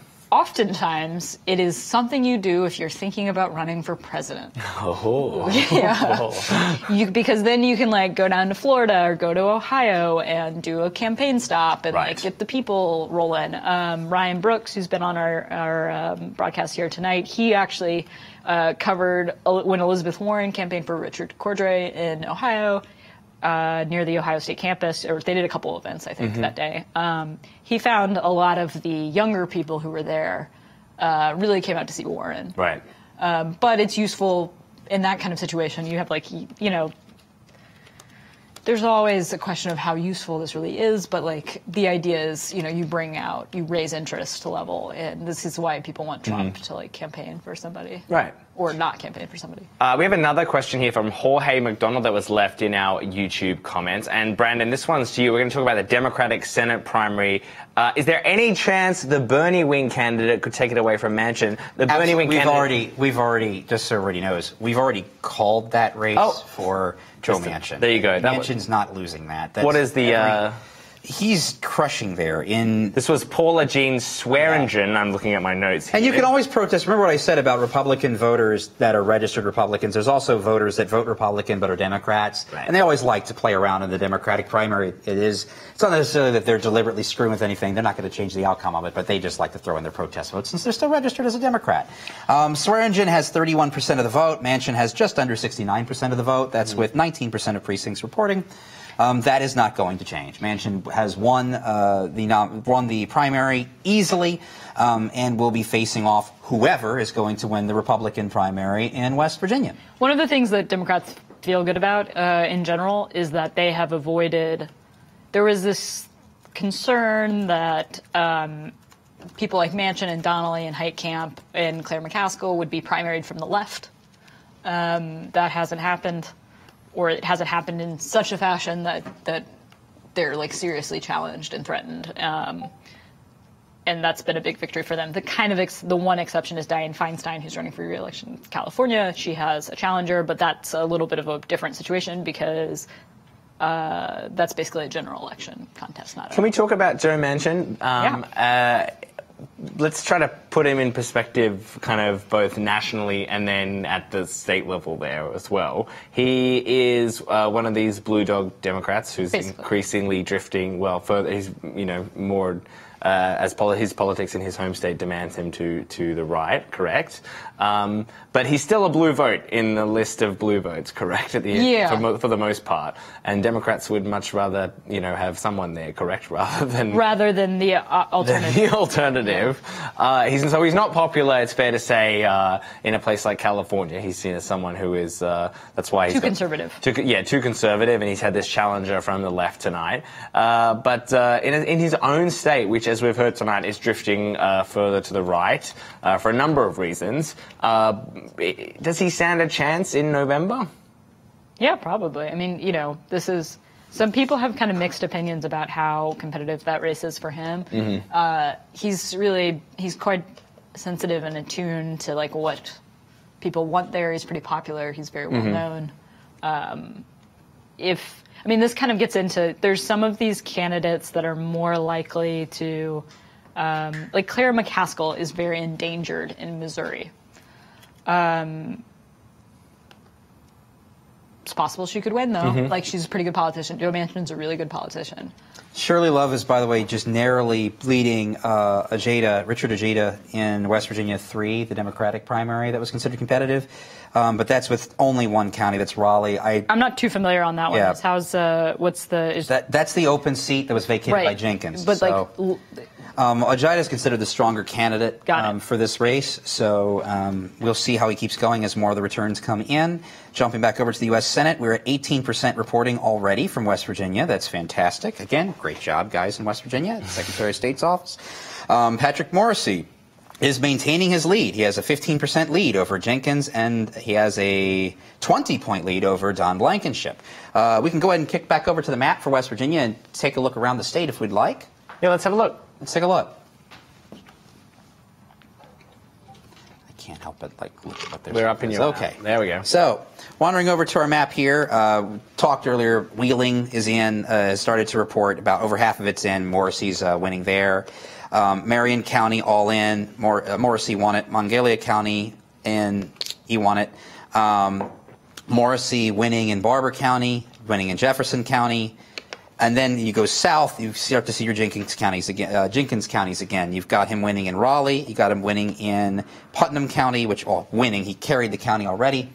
And then Jackson County, that's one of those tight ones. This is the first county we've seen that actually looks like it went to Blankenship barely, edged over Jenkins. And then neighboring Wood County went to Patrick Morrissey, actually.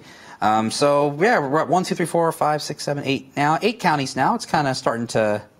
9 counties now, actually. So it's starting to really trickle in for West Virginia. This is good.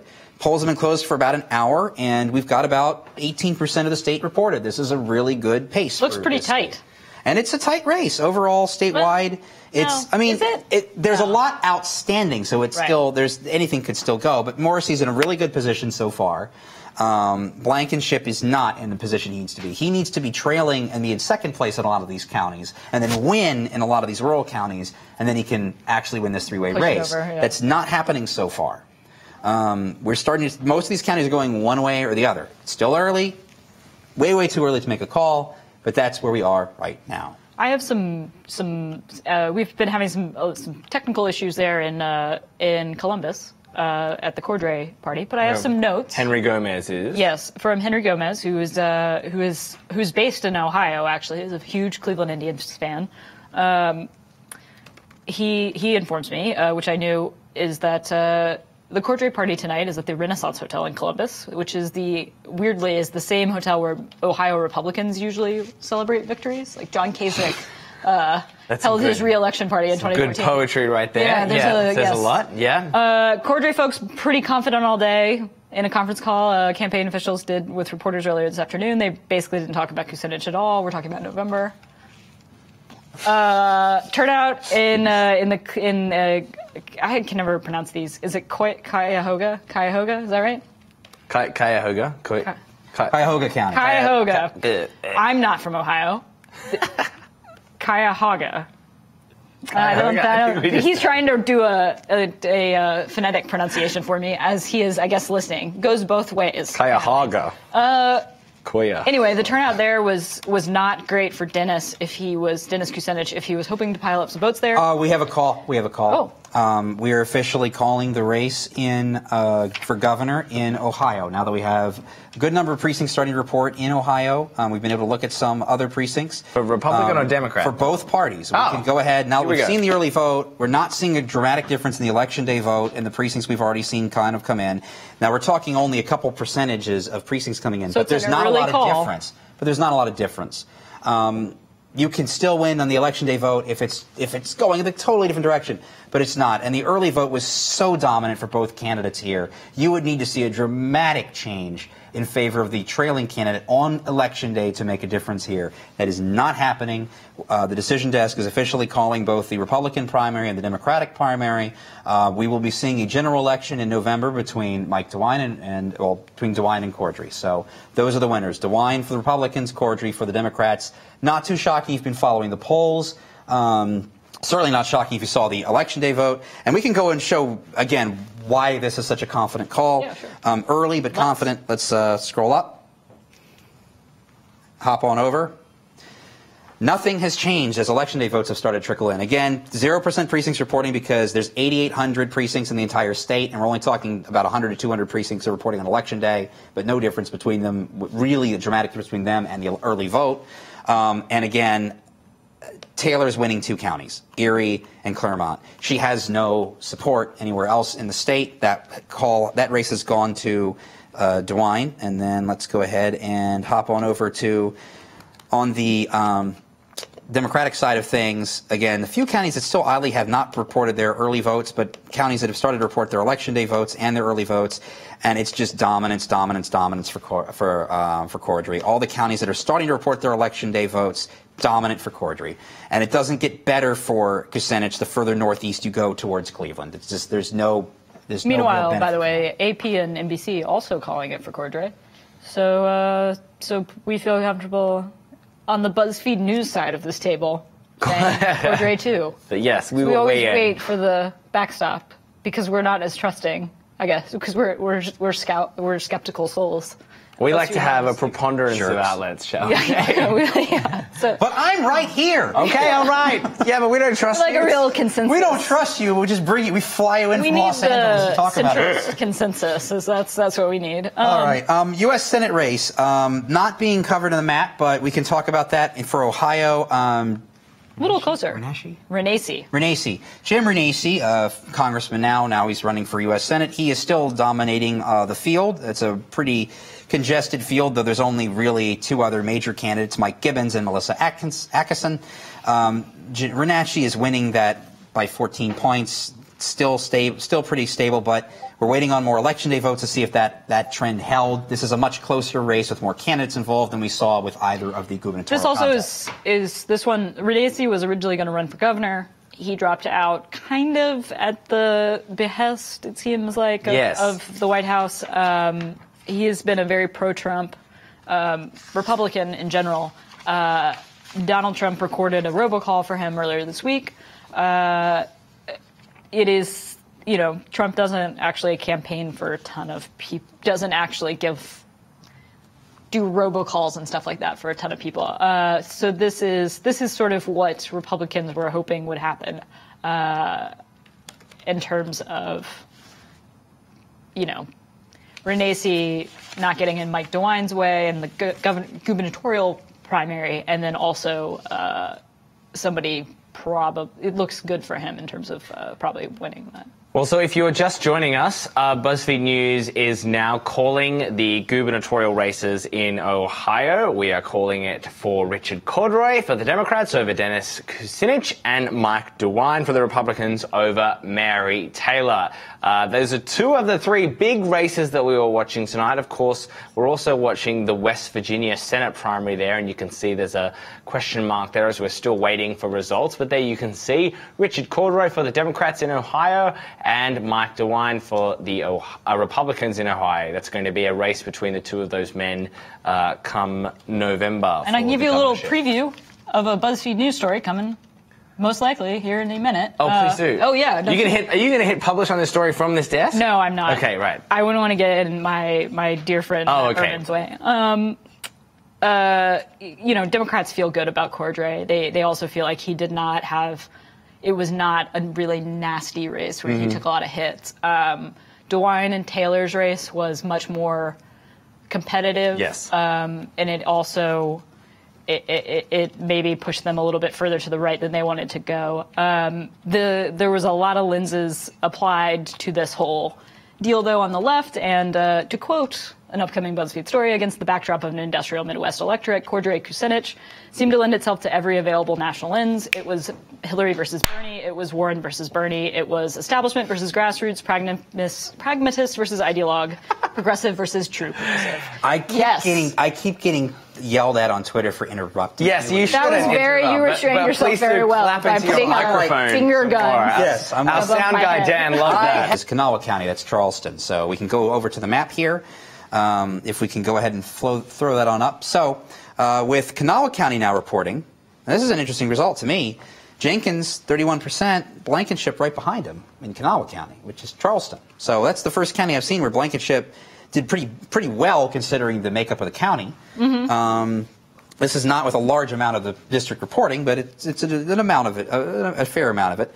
And so, yeah, that's what we're looking at here. Preston County's also started to report. That's going to Patrick Morrissey. So it's starting to fill in a little bit up here in the northern end. So all these counties are starting to kind of trickle on in. So overall, the picture for the West Virginia U.S. Senate, we can go over and see what that looks like. Morrissey is still in the lead over Jenkins, who is over Blankenship.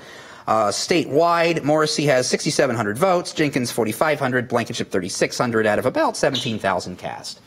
So that's what we're looking at right now in West Virginia. So there you go. We're still getting results coming in, and we're going to take a tight shot of Catherine and I as Brandon gets his microphone fixed by Jake in a second. Catherine, we just called the race in Ohio for Richard Cordray and Mike DeWine. Yes. I want to know. I'm interested how much we've consumed. The CFPB has been in the news a fair bit at the national level, but do voters care? He's the former head of this agency. I can't imagine. Is he going to campaign on the idea that they're going after consumer protection, or do people just not care about this anymore?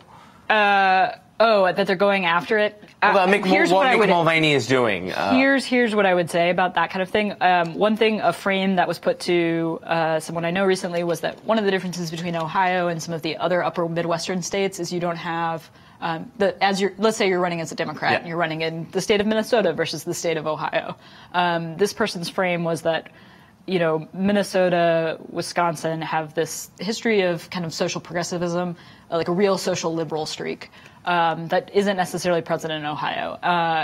And because of that, because it is a more socially conservative place and you don't have quite that sort of streak, a core premise of a lot of Ohio races is who is fighting for you, who is fighting for the, consumer, who is fighting for the worker, that kind of thing. So I think that is probably the frame you would run on as a Democrat there. Do people know what the CFPB is and care a lot about its inner workings? Probably not. Probably not. That is my experience with most things. And do you know, where does John Kasich, I know a Republican, but is he a DeWine guy, do you think, or is he going to sit this one out? So Mary Taylor, who was his lieutenant governor, was kind of the candidate there. The other big thing in Ohio is, so John Kasich expanded Medicaid, and that was expanded Medicaid under Obamacare. That played out a lot on the national stage in 2016.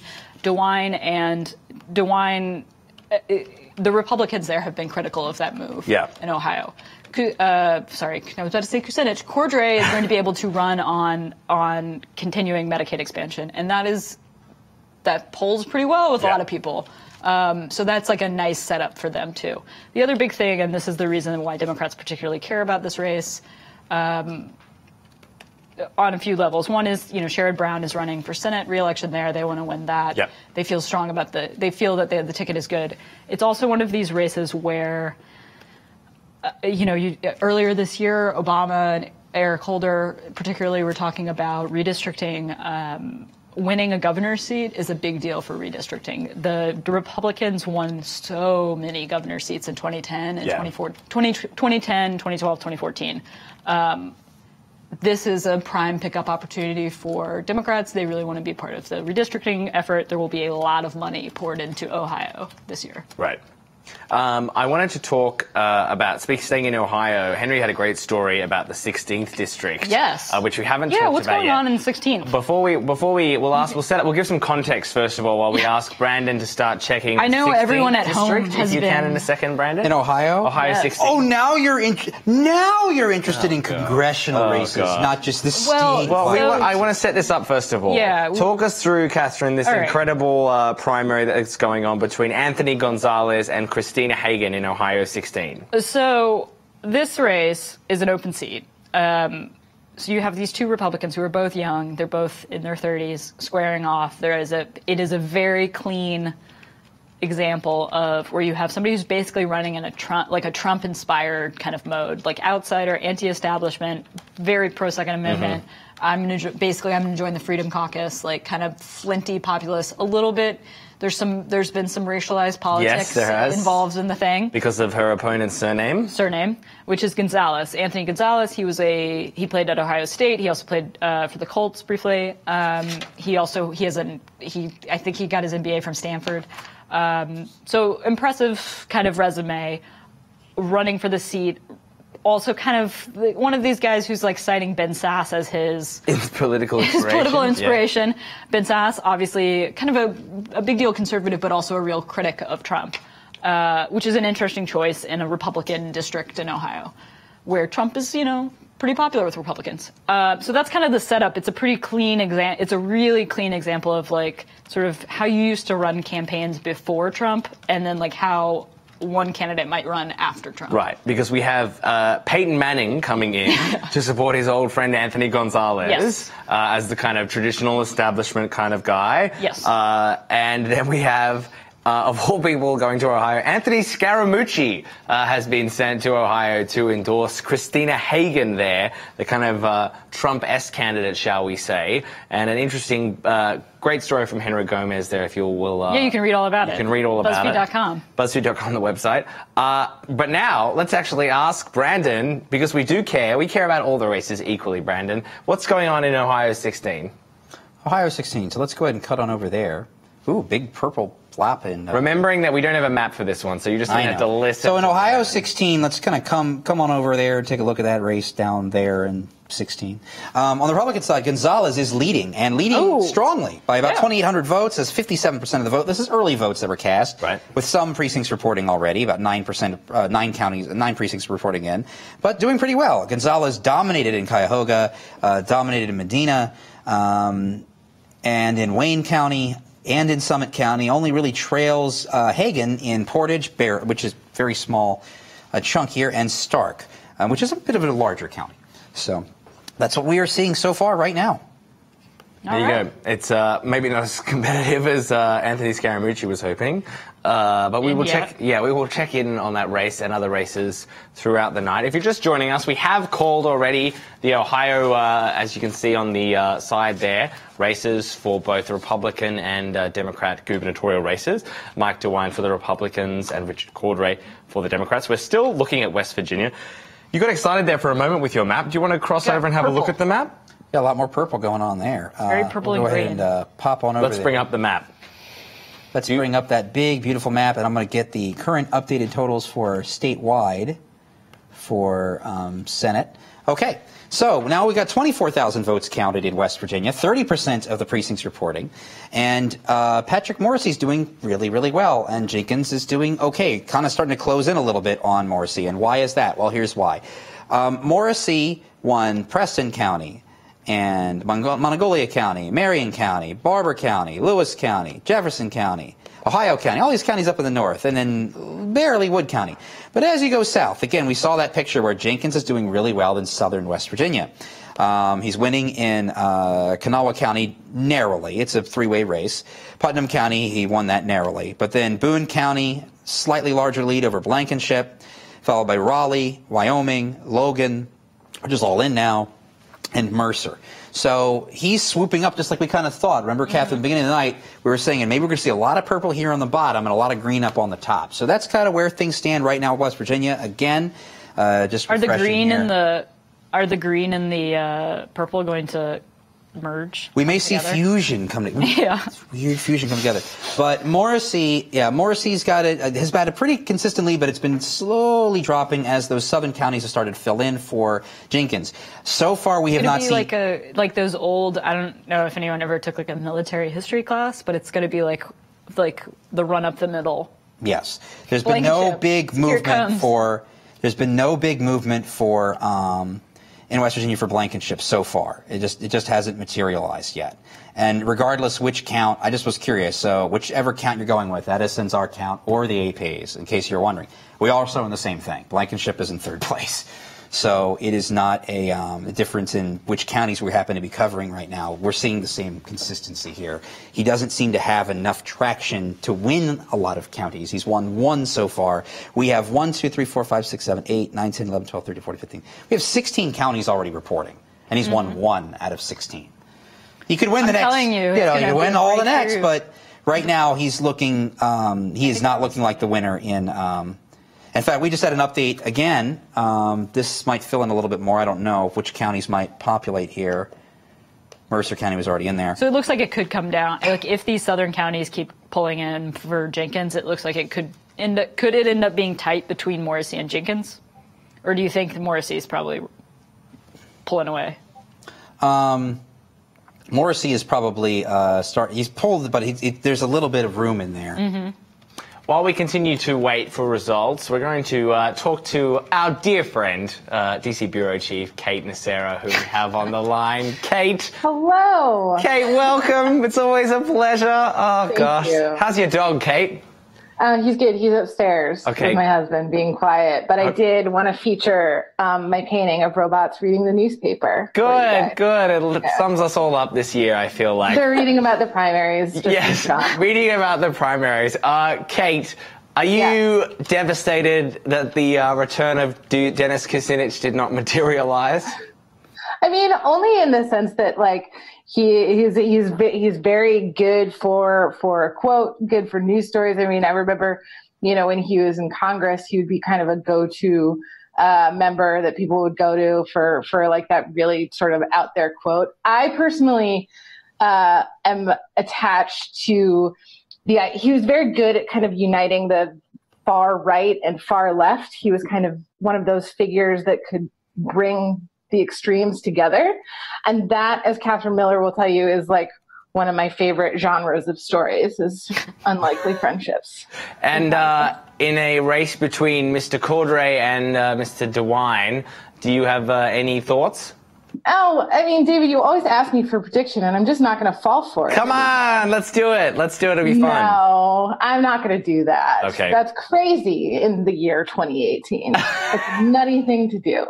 And I also don't know what Paul Ryan is thinking either. So I always like to ask you that question. Yeah, what is Paul Ryan? What's he doing tonight? Sit-ups? What's he doing? I have no idea. But I can tell you that Mitch McConnell is probably feeling pretty good right now. I do, you see a lot of McConnell. There's a joke in there, but I won't say. So. Yeah. Cocaine Mitch is is feeling pretty good. Anyway, sorry. His whole political, stratosphere, which is actually quite large in D.C., went all out against Blankenship in the last couple of weeks. Obviously, because as Blankenship, they see him as a guy who can't win the general, but also was, as you've noted a couple of times here, incredibly racist against incredibly racist. Kate, I wanted to ask you, there's been some speculation that the president he tweeted the other day telling West Virginians to vote against Don Blankenship for one of the other candidates, but he didn't specify which candidate he wanted them to vote for. And there's been some speculation that might have kind of split the vote or sent people in a kind of not sure where to go. Why didn't the White House come out more strongly for one candidate or the other? Are they feeling burned after kind of Luther Strange, Roy Moore? Yeah, I mean, I think getting too far ahead of your skis, right? I think that they didn't want to make the same mistakes as they did in Alabama. I think that Trump doesn't want to pick a quote unquote loser, but he just knew that he didn't want Blankenship to win. So, but it is, there was a story that Tarini Party and Alexis Levinson published yesterday, two great BuzzFeed News reporters, that said, it was actually kind of problematic that Trump just didn't pick someone, that is actually a way to sort of drive support in a primary. You need to actually decide. Do you think, Kate, the comparison between Blankenship and Roy Moore, I know we've said to Catherine there have been, different allegations against them and convictions in the case of Mr. Blankenship, but the comparison there is apt, isn't it? Yeah, it is apt in the same way that most people in the state and the Republican Party didn't think that Roy Moore was the best candidate, and he proved not to be. And an enormous amount of fear that Blankenship would, if he won the primary, it would turn out in the same way. But as you guys have noted, Joe Manchin is both vulnerable and well-liked. They want to pick a sort of strong Republican candidate to go up against him this year. and they don't think it's Mr. Blankenship. Kate, I don't want to put you on the spot too much, but the news never sleeps. There's been some crazy things happening tonight with payments to Mr. Cohen. I'm wondering if you can give us an overview, hopefully, while we continue to wait for results here on what the hell this news is. So my understanding of it is that Stormy Daniels' lawyer, Mr. Avanti, publishes a document that says that Michael Cohen was paid by a Russian oligarch through the same LLC that the Stormy Daniels payment was paid through. And that also through these LLCs, a number of companies ended up paying Cohen for quote unquote consulting fees, including AT&T, Novartis. I mean, very strange stuff. So that is about the most update I have for you right now. If you want to come back later, we might know more. Just register as a lobbyist. Yeah. Just register as a lobbyist, then everything's fine. Yeah, exactly. I mean, it does seem very strange that it was like this sort of convoluted way to not hide a payment, but maybe like sneak a payment through, when actually that if they had just, been like, oh, we're lobbying them, it would have been okay. Yeah, a few outlets have been reporting, confirming different aspects of what Mr. Avenatti said before, including, and I'm looking at a tweet from the New York Times, the shell company Cohen used for Stormy Daniels' deal also received payments totaling $1 million from U.S. company linked to Russian oligarch. And that's according to interviews and transcripts, documents seen by the New York Times after Michael Avenatti's tweet before. Right. People want to know about election results. They don't. People. That's for later. People don't care about all that Russia stuff. That's fine. They don't. That's true. Oh, in the voting at least? In the voting. That's a good question, Kate. Does anyone care if you're a voter in West Virginia going to the polls today? Are you making a decision based on, I don't know, all this Mueller stuff going on, or is it just, bread and butter? I don't think so, actually. I mean, I think that some of the report, I don't want to give too much away, but someone is working on a story about that sort of very idea that the Russia investigation, even where you think it might be infiltrating and affecting voters, just isn't. It's just not in the same way. So. Well, thank you, Kate, for joining us tonight. Always a pleasure. Go give your dog a pat from us. We appreciate it. Oh, I will. Thanks, David. Thanks. We might check in with you later on night, depending on how the night is going. But we're also going to cut back and take a look at our results. Again, we have already called Ohio for both the governor's race, and we've called Indiana Senate Republican primary for Mr. Mike Braun already. Greg Pence as well. Will be the nominee for a Republican House seat. The vice president's brother has won. And Brandon, do you have any news for us? We've had a big, huge dump of votes, actually, out of West Virginia, which is nice. I mean, it's moved up. Let's bring up the map if we can. It hasn't changed much in color, but there's a few counties that have kind of added in. And we're really seeing this. It's like North versus South. So Jenkins is all in purple. The true American story. Yeah. Jenkins is all the counties in purple. In fact, he flipped this county. Jackson County flipped over to Jenkins away from Blankenship. So Blankenship is not leading there anymore. Catawba County, of course, that's Charleston. That went is remaining going for Jenkins. And then the further south you go, the better it gets for Jenkins over Morrissey. Now, Blankenship is doing okay in some of these counties. He's getting 32% to 39% of Jenkins and Boone. He's getting 11 points down in Logan. He is a clear second place in a couple of these counties, but not a lot of these counties. I have a question about West Virginia. This is on the Democratic end. It's a tweet that was flagged to me by fan of the show, Comfortably Smug. Yes. It is, and they can throw it up here, but it was Manchin is only getting 65% of the primary vote, early returns. Manchin's only getting 65% of the primary vote. What do you think? This person argues this could be a real problem for Manchin. What do you think? I think these are already people who vote Republican anyway that just vote in these primaries because they're still registered as Democrats because they don't want to change their party. They still vote as a protest. I think that Manchin is... that 65% there, that core Democratic vote is going to show up and vote for Manchin because they like Manchin. But he is definitely in trouble because of the nature of the state, the rightward shift of the state. It's looking like, though it's still early, it's looking like Blankenship, if a couple more counties break the way these counties are coming in, Blankenship may be outright mathematically eliminated. Oh. And if that's the case, then you have two candidates remaining, Jenkins and Morrissey, who could win tonight, and either of them have a pretty good shot against Joe Manchin. Manchin's still favored. He's an incumbent, even though he's in a red state pretty much in every other sense of the word now. And he's liked there. He has a good crossover appeal to help him. He ran those ads where he'd shoot the gun and everything, It's going to be a tougher thing for him. Plus, unlike a lot of other Democrats in going in through 2017, he voted for to confirm nearly all of Trump's nominees. He voted with Trump on a lot of, not super critical bills, but enough to irritate people on the left to think they should run a primary challenger against him. Obviously, that did not work tonight. It wasn't going to, but it didn't work tonight. But he is vulnerable. Is he as vulnerable as Joe Donnelly, an incumbent who's been there for one term? And I think that there's a little bit more of a crossover appeal with Manchin than there is with Donnelly, but both of them are incumbents. I think there's a slight edge for either of them going into November, but it's really early. And that's only because there's this Democratic energy here. But you're talking states that voted for Trump by like 20 points, by 35 points. That Democratic energy isn't going to go everywhere. Right. Watching 2014 as a living in California, I was always interested in seeing, is this going to be the cycle where the blue wall, if you will, on the West Coast cracks and a couple of the seats flip? No, didn't happen. Even in 2014, you saw all these House seats go. You saw all these other races go, state assembly races, state senate races, everything.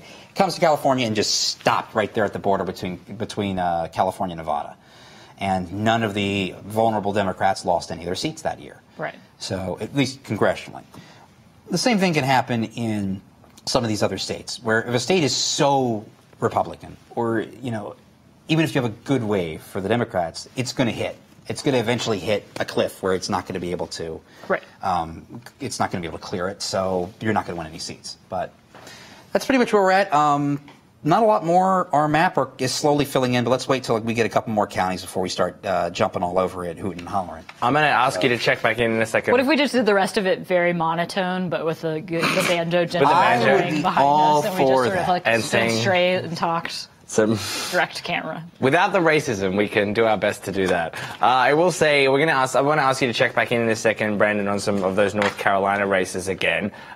I want to also note that obviously people are watching for us tonight on Facebook, on YouTube, on Twitch, and on Twitter via Periscope. And you can comment in any of the sections that you're in. You can also tweet at us using the hashtag BFElection.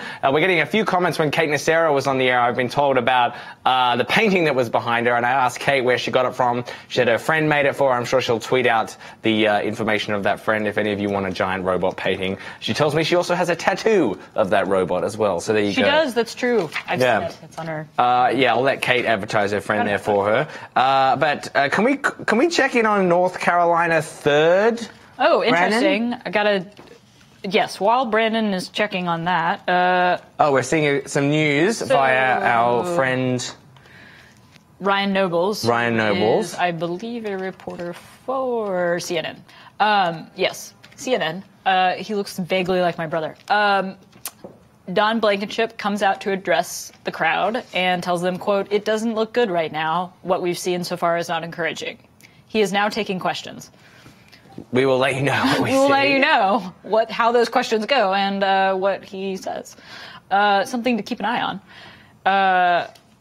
He is not conceding as of yet, though. And he says said the he night is may young. still consider a third-party bid, which would be a relevant factor. Good. If he considers a third-party bid and actually goes through with that, that will probably be quite helpful for Joe Manchin in the fall. Right. Because siphon off more votes. Blankenship said that if it were, I believe the other day he said if it were Jenkins, he probably would support Manchin. So it's kind of unusual to come out before the thing has been even settled yet, to come out midnight and tell people it doesn't look good. Yeah. It's weird. Well, you don't want to get, there's nothing worse than the enthusiasm of a group of people who's about to be disappointed. Well, Comfortably Smug just tweeted, the Blankenship has sailed, which I like. We're not there yet. He's, raising the sail, shall we say. I wanted to check back in on North Carolina 3rd, though, because this is one of the races before that Catherine brought up in a piece that she did earlier today. Is this something we can bring up, Brandon, or are you too busy doing real work? Real work. Sorry. Okay, well, we will talk just about lay the stakes for this race, though.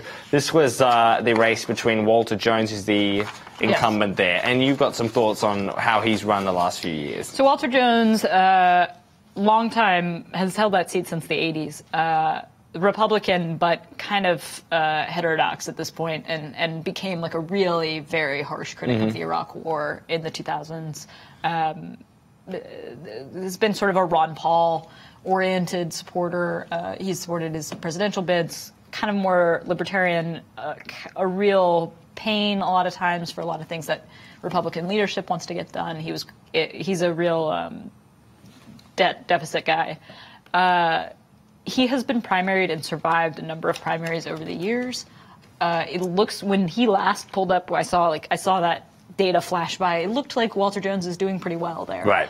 The kind of question mark on this one was that somebody had spent Scott Dacey had spent a fair amount running against him this year, and basically criticized him for not supporting Trump enough, which might play in a Republican primary. Trump is viewed more favorably by Republicans, obviously, significantly more favorably by Republicans than even independent voters. Jones probably not in a, could be, Sure. It's a Republican district, though. Yeah, That's the thing. deep red it's district, not, and he's definitely somebody you would describe as having an independent streak in the House. We were talking before also about the 9th district there as well in North Carolina, with Robert Pettinger being primaried, and it looked like his challenger Mark Harris, though, unlike the challenger in the 3rd, was doing quite well before when we last checked in. We will try to check in later. Since 1993, Walter Jones has held that seat. There you go. Twitter user Jake Cox has corrected you. Me. There we go. But his father, Walter Jones Sr., was also a congressman. Okay. Slightly different district, though. There we go. But if you're just joining us, we have called the gubernatorial races in Ohio for the Republicans for Mike DeWine and for the Democrats for Richard Cordray. I want to cross now to Cleveland, where we have our political reporter Ryan Brooks at the losing party now of just Dennis Kucinich. Ryan, what's the mood there? People are still celebrating here. We just had some people dancing to Michael Jackson a few minutes ago.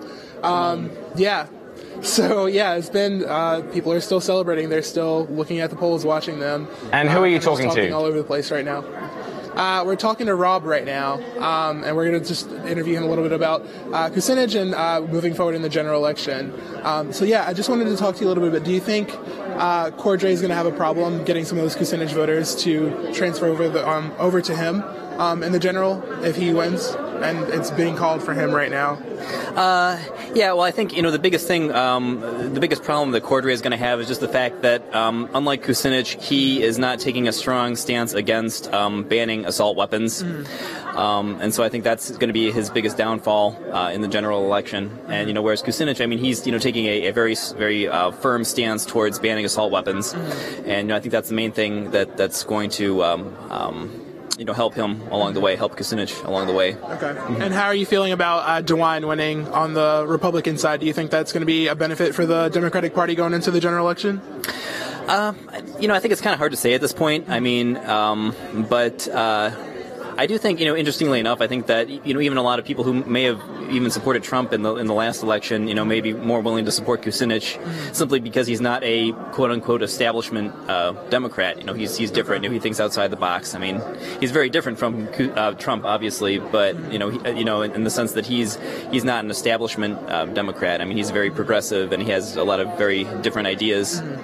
Okay. So I think that's what's going to help him along the way. Yeah, and so the race is being called for Cordray right now. Do you have any feelings about that? Well, I know Cordray been the projected winner, but and it's showing that the numbers are showing that Cordray is in the lead by a significant amount, by a good 40%. However, the only problem with that is that that's only from 1% or 2% of all the precincts. So, I mean, there's still a long way to go. I mean, there's still 98, 99% of all the other precincts, you know, so it's going to be hard to say. So I don't think that those numbers are necessarily accurate at this point. So you're keeping hope alive for the Kucinich? I'm trying to, yeah. All right, cool. Thanks, man. Thanks. All right, have a good one. You too. Take care. All right, guys. Yeah. So that's just what's the feeling here in the campaign right now. People are still celebrating, looking for that 99% of the electorate to come in. So thanks, guys. We'll be right back with some more.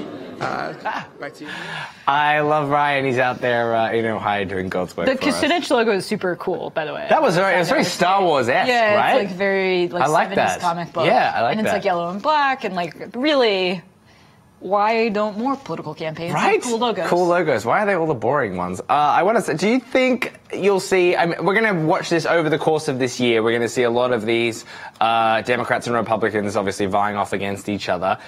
Do they come home in the end in November? Will the Kucinich people come back to is it such that we're in such a partisan year that they'll support whoever the Democrat is, or are they going to be, or is this going to be sort of Bernie Hillary stuff all over again? Well, I mean, the thing is about the Bernie Hillary thing is I think a lot of people who voted for Bernie Sanders voted for Clinton in November. But there was at least a narrative there, at least, wasn't there? Yes, there is that narrative. I do think I'm not going to. Every state is different and every race is different, and like there's definitely, I mean, I definitely think there is a little bit of this happening in other races that we're covering where there's some resistance to the idea of covering or of voting, of supporting like an intense primary. Turnout will be higher in November than it is tonight. There will probably be some diehard voters. I mean, in any race, you're probably gonna have some diehard voters that don't want to vote for the candidate. But Cordray is a fairly progressive candidate. The voter that or the supporter there of Kucinich's that Ryan was just speaking with brought up the guns thing. That'll be interesting to see how that rolls and as the year goes on. Cordray has like a very positive rating from the NRA and is definitely not a big gun control Democrat. But he's also running for statewide office in Ohio and like not Massachusetts or so this is that might be okay for him. I was just seeing a tweet from our reporter Henry Gomez, who is at the Cordray party, and he says, I just talked to Ohio Democratic Party Chairman David Pepper at the Cordray party. He tells me their recent internals show Cordray pulling ahead of DeWine. So it already begins. We're talking about the November election. They're ready to roll on Here they go. The general election. They're feeling confident already. Yeah, I mean, it's perhaps not surprising result given the polls in the recent days. I think you'll see a lot of energy poured into Ohio this year when you have Sherrod Brown and Richard Cordray on the same ticket. You probably see, just blind guesses. Like I think you'll probably see Joe Biden there a lot. Mm-hmm. You'll see Elizabeth Warren there. You'll probably see. I wouldn't be blown away if you saw Bernie Sanders there. We're going to see a lot of our reporters back in Ohio this year. Yes. Lucky them. Lucky them. It looks we like already have one who lives there. In West Virginia we could talk about. We can. Let's talk about those. So let's kind of cut over back to our map again, take a look at how it's shaping up between the red and the green. And a whole lot of, red and the green and the purple. Sorry about that. Jenkins, we have our first results out of Huntington, West Virginia, Cabell County. Jenkins, 61% of the vote there, followed by Morrissey, then followed by Blankenship. In Kanawha County, now that a third of the vote is in, Blankenship is dropping to third place there. As more of these results kind of roll in, we see that he's dropping further and further behind where he would need to at least be mathematically still in this. He's third place in Putnam County. He's second in Boone. He's second in Logan. He's third in Raleigh. He's barely second in Wyoming. He's barely second in Mercer. So it's just not, he's either barely in the second place or he's third, and it's just not where he should be. He doesn't have quite the burst of manic polling energy that he needs to get across the finish line. No, it doesn't look like that's there. Not a cocaine night. West Virginia. There's been a few cocaine jokes here tonight. It is a fun word to say. Yeah, okay. Well, that's the one that we... I've stunned you into silence. Yeah, I mean, we're not going to quote the rest of his ads because we did play them before, Don Blankenship's ads. I don't know. I don't even... Stunned, speechless. The monotone delivery of one thing, just because there's a lot of, as ever, if you mention Bernie and Hillary, it kind of touches off days of arguments in specifically my Twitter mentions. But one thing that is a thing about this Kucinich court jury race is that Bernie Sanders himself did not endorse Kucinich. We were talking about this earlier. Right. Our Revolution, which is the group he formed and is sort of politically aligned with him. Nina Turner is in charge of it. She's actually a long-time Ohio politician herself. Sanders and she have done some campaigning together in various places, not in that particular race, but they earlier this year were in Texas together. Their group endorsed Kucinich. Some people interpret that as Sanders supporting. That's not what happened there. Right. Bernie did not endorse Kucinich. It is one of the kind of frames that people have applied to the race. I was quoting from our article just a little while ago, and people did not appreciate that. I mean, as ever, people are going to be at us. I just love. But it is. There were a lot of different frames applied to that race, and a lot of different ways that people tried to interpret that race. Yeah. One of them was kind of through that 2016 lens. Another one was kind of through a Warren and Sanders lens. Another one was establishment versus anti-establishment. Like the question of electability kind of loomed over that one. There's some obviously a lot of like long-term Ohio things about it, right, and their general standing in there. But it is sort of interesting is what there were lots of different ways that people interpreted that race. I want to cross back, though, to West Virginia again. Brandon, before we just bring up the map, I know we just looked at it recently there before. I'm seeing Dave Wasserman from the Cook Political Report saying that they're projecting that Blankenship's going to lose tonight. Well, he's not where he needs to be. I'm waiting on one or two more counties, but I'm... Sure. What specifically? Talk us through what you're waiting for. Let's bring up the map and have a look. Let's come up a little bit more. Why aren't you prepared to say that? Just not quite, but I'm pretty much there. I just want to see what the rest of these southern counties are going to do. If we're going to keep seeing this pattern here with Jenkins, where he's doing well, and then where we see Blankenship get maybe barely into second place, that's not good enough. He needs to have enough of a difference between, and then he still has to win some of these counties. He can't just come in second place everywhere. You don't win that way. You have to win some counties, and he's just not winning anything. And there's a few more counties are waiting in the South, but we're pretty close to that too. Then it's simply a matter of, is it going to be Jenkins or Morrissey at this point? At that point, sure. But we haven't completely discounted him, but he is looking, the window for him having some sudden magical surge appearing out of nowhere. And these counties, a lot of these counties where he is doing okay in, they're not large. They don't have a lot of votes in them. And, for example, let's see here, the good county for, let's say, Nicholas County in, which is all finished. Or another example would be, let's find one that's like really, where he's like way, way, way up. Let's go over to Logan County, which is now mostly in. 530, well, all in, 532 votes. So him coming in second place in a county with 532 votes, that's not going to drag him. That was total, 532 votes. Yeah, total. of the whole county. So that's not enough to bring him over the line here. And so we're just waiting on, a couple more spots, like I said, a couple more counties to start to populate in, which I'm sure they will. But I'm pretty much in thinking like what I said 20 minutes ago. Blankenship has to win some of these counties. One of the other things, by the way, that's coming up as Blankenship was like, oh, maybe I'll run third party, independent or whatever. Apparently, and this is, I'm kind of relying on other reporting at this moment. I have not read the law myself. West Virginia has a sore loser clause, barring candidates that lose in a party primary from running as an independent for the same post. Which is a very specific law that must have been written after somebody literally that. just that. I love that. A sore loser policy. But if that is the case, that would be a problem there. What the hell? Okay, well, we'll try and check that out.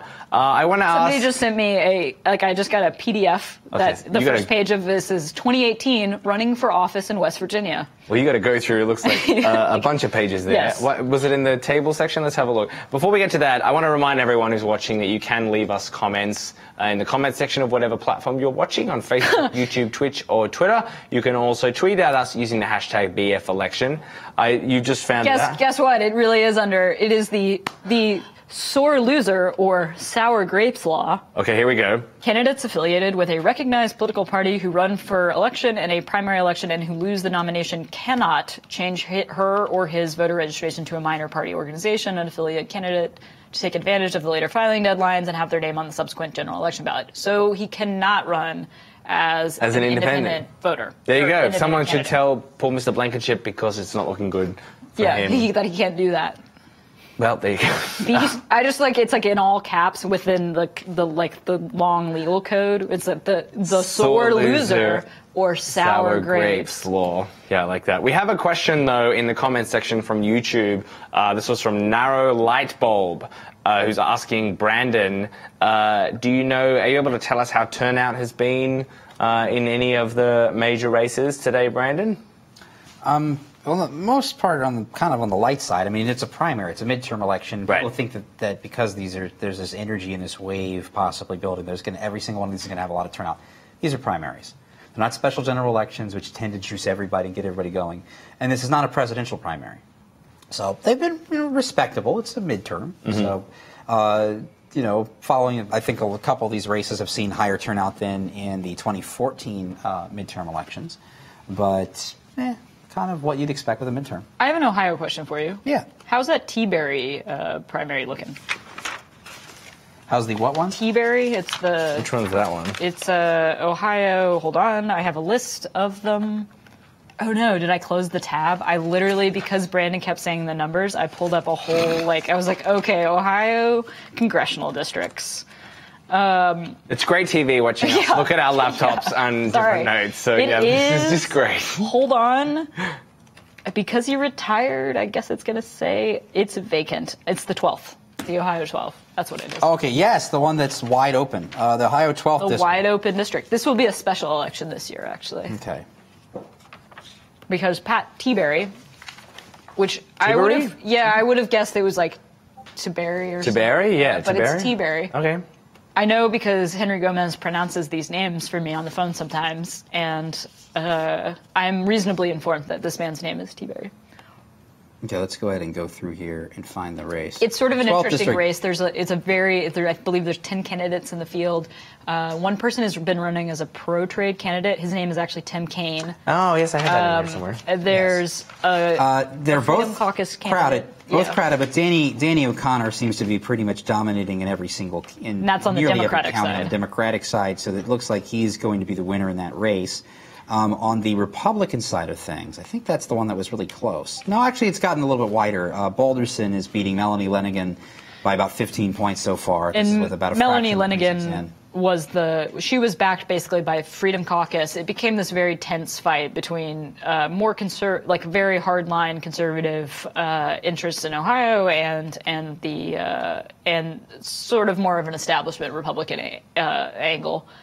Seems like the more establishment-backed candidate is prevailing there, which is, in general, kind of how this night is going. That's a lot of establishment. Balderson, right? Yeah, we're seeing...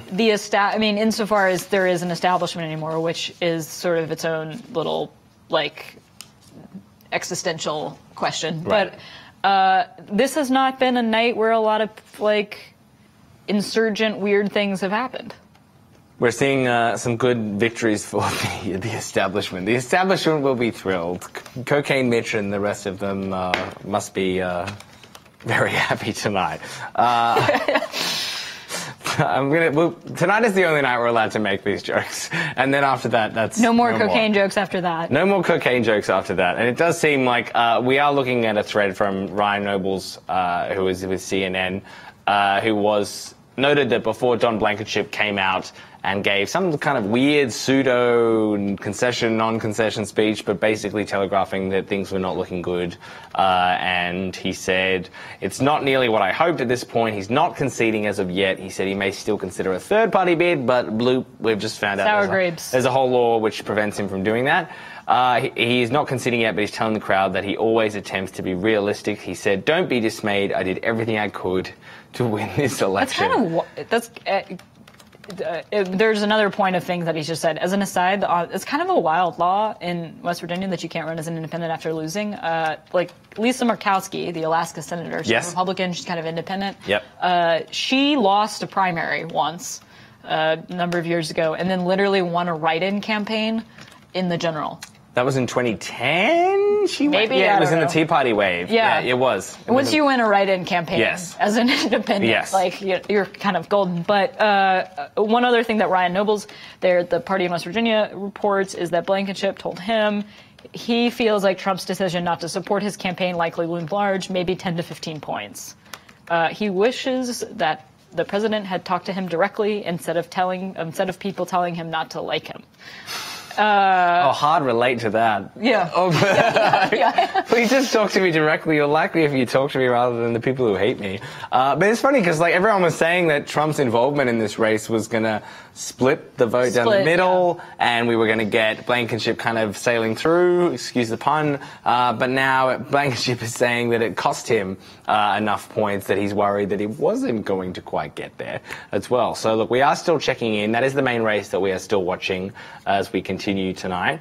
It is also something that sort of disrupts and this has been a competitive race, but this disrupts a little bit something that we've seen happen over the last few years, which is when you get outsized media attention on one candidate, that tends to elevate them, as opposed to depress the thing. And it is also the other thing that is also possible. Like 2 weeks ago, when we were doing planning for this particular night, we were like, well, it doesn't look like Blankenship's going to win. Maybe we should go to Ohio. We were making our decisions about where to put resources, but we did obviously want to build a map for this race. But then earlier this week, there was the wild ads last week with the racist comments, and then there was these polls this week that were internal polls that people read a lot into, and last night we were like, oh, well, maybe Blankenship will win.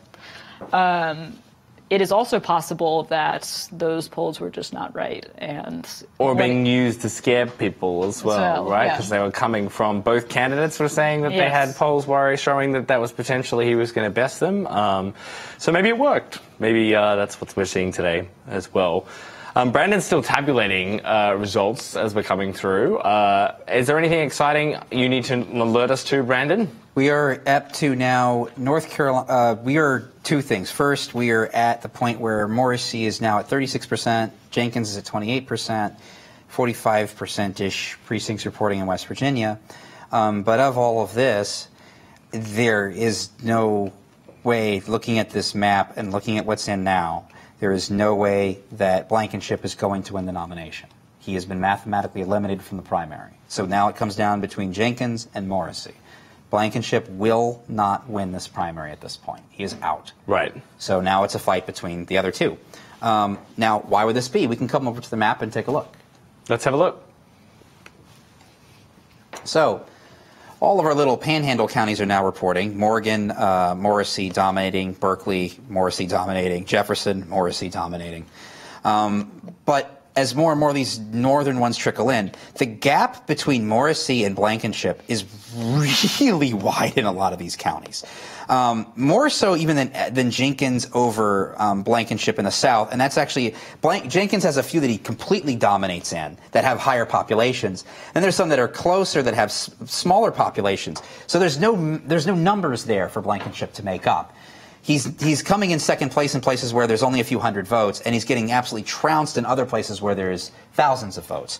And like we've said, there's not going to be a lot of votes in this race statewide. We're at like 100, or no, not even that. We're at 61,000 votes statewide. Yeah, sometimes we do these and there's like millions. Oh, yeah, there's like 1 million votes in, 1.5 million votes in. We're at 63,000. There are more votes on the Democratic side in that primary than there are on the Republican side.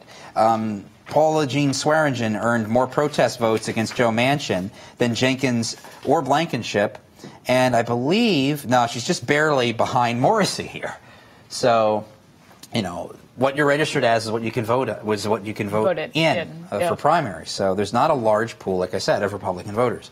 The map shows where it's just difficult. You have the whole southern half of the state that's going to Jenkins, the whole northern half of the state effectively going to Morrissey, and there's nothing left for Blankenship. So Blankenship has been eliminated. It's now between Jenkins and Morrissey. So for those of you who are waiting on the edge, cut ads for other people though. Yeah, one can only. What's going on in North Carolina? Yeah, let's. waiting for some ninth? updates. We're waiting for some updates there. Oh, okay. But we can go through Ohio again if you'd like. We can go through any of the other ones you'd let's like. hear about some of these Ohio. Okay. The state referendum did pass. The yes vote. That was the one for redistricting in Ohio, like changing the way the congressional district lines will be done. That passed overwhelmingly, almost 3-1. So what does that mean? Well, now they're going to change the way that they redistrict congressional votes. Change the way that they do. Oh, I don't know that. So, with air quotes. Are they not really going to change it? In the U.S. Senate race? Yeah, the Republican Senate. Renacci. Jim Renacci is still leading. He's had kind of about an 11-point lead for He's got 44% of the vote. 44% of the vote, leading Gibbons by a consistent, healthy margin. 300,000 votes in there, by the way. Just for a little scale on the West Virginia. How many was it in West Virginia? 66. Yeah. 66,000 versus 300,000. So Gibbons is losing by about 37,000 votes statewide, but it's not looking great for Gibbons to pull ahead. We're still waiting for some more same-day votes from some counties, but that looks like it's going to go to Renacci. In Ohio, 12, I want to see if there's any more separation here. Danny O'Connor still has maintained a pretty healthy lead. It looks like he's going to end up being the nominee for both the regular election in U.S. District 12 and the special election in U.S. District 12. He's had pretty much no difference between those two contests. Yes, voters in that district voted in both. Who are you They voted for both a special election today and a regular election today, and the candidate list wasn't exactly the same. There were some people who only ran in the general election. So, this is for the Democratic primary. That was on both parties. So on the Republican side, then that open race. That's looking more like it's going to go to Balderson now, as it's kind of played in. It started off a little bit closer, but it's starting to spread out again. So establishment Republican. It's looking more like it's going to be Balderson versus O'Connor. I'm not quite ready to call that, but they're both looking really, really strong. So it's looking like a call. One thing we've also been paying attention to a little bit here. We just published a story earlier this week about it. Is some of these. Particularly on the Democratic end, one sort of we're going to have some data to look at tonight on this, actually. Women candidates on the Democratic side have been performing well, especially in primaries. Sometimes when they haven't even really been necessarily spending or campaigning a lot, they've been outperforming men. There's obvious reasons that you could speculate about why. Hard to believe that people would want women candidates after such a great year for men. It's been a great year for men. Men, keep at it. Jesus Christ. But that will be sort of an interesting thing to look at a little bit, where women are maybe doing well. There's there was I believe it was in Wisconsin. But it may have been Illinois. Actually, no, it wasn't Wisconsin. It was Illinois. There was one district where a male candidate won, but with 30% of the vote, his 5 female challengers combined for the other 70%. Mm-hmm. A pretty split field. But yeah, so that's and in that Ohio 12, no women candidates. It looked like on that thing. So yeah, that was just a little bit of a relevant data point. Or irrelevant for that district, but something to look at this year and kind of see how that works, both in the primaries and then potentially in the general election. A lot of times it is not necessarily considered an advantage to be a woman candidate, particularly as a Democrat. This year, it seems like that has been upended, and people feel really excited about that on the left. Right, because there's obviously, as we said, a number of reasons why something like that might be happening this year, it's fair to say. But I mean, weirdly though, tonight is not one of those nights because we're seeing a lot of male-dominated races. Yeah, but these are pretty heavily these are mostly. I mean, there are like when we do this next in 2 weeks, May 22nd, the Georgia governor's primary on the Democratic end. It is 2 women candidates. They're actually both named Stacey. They're running against each other.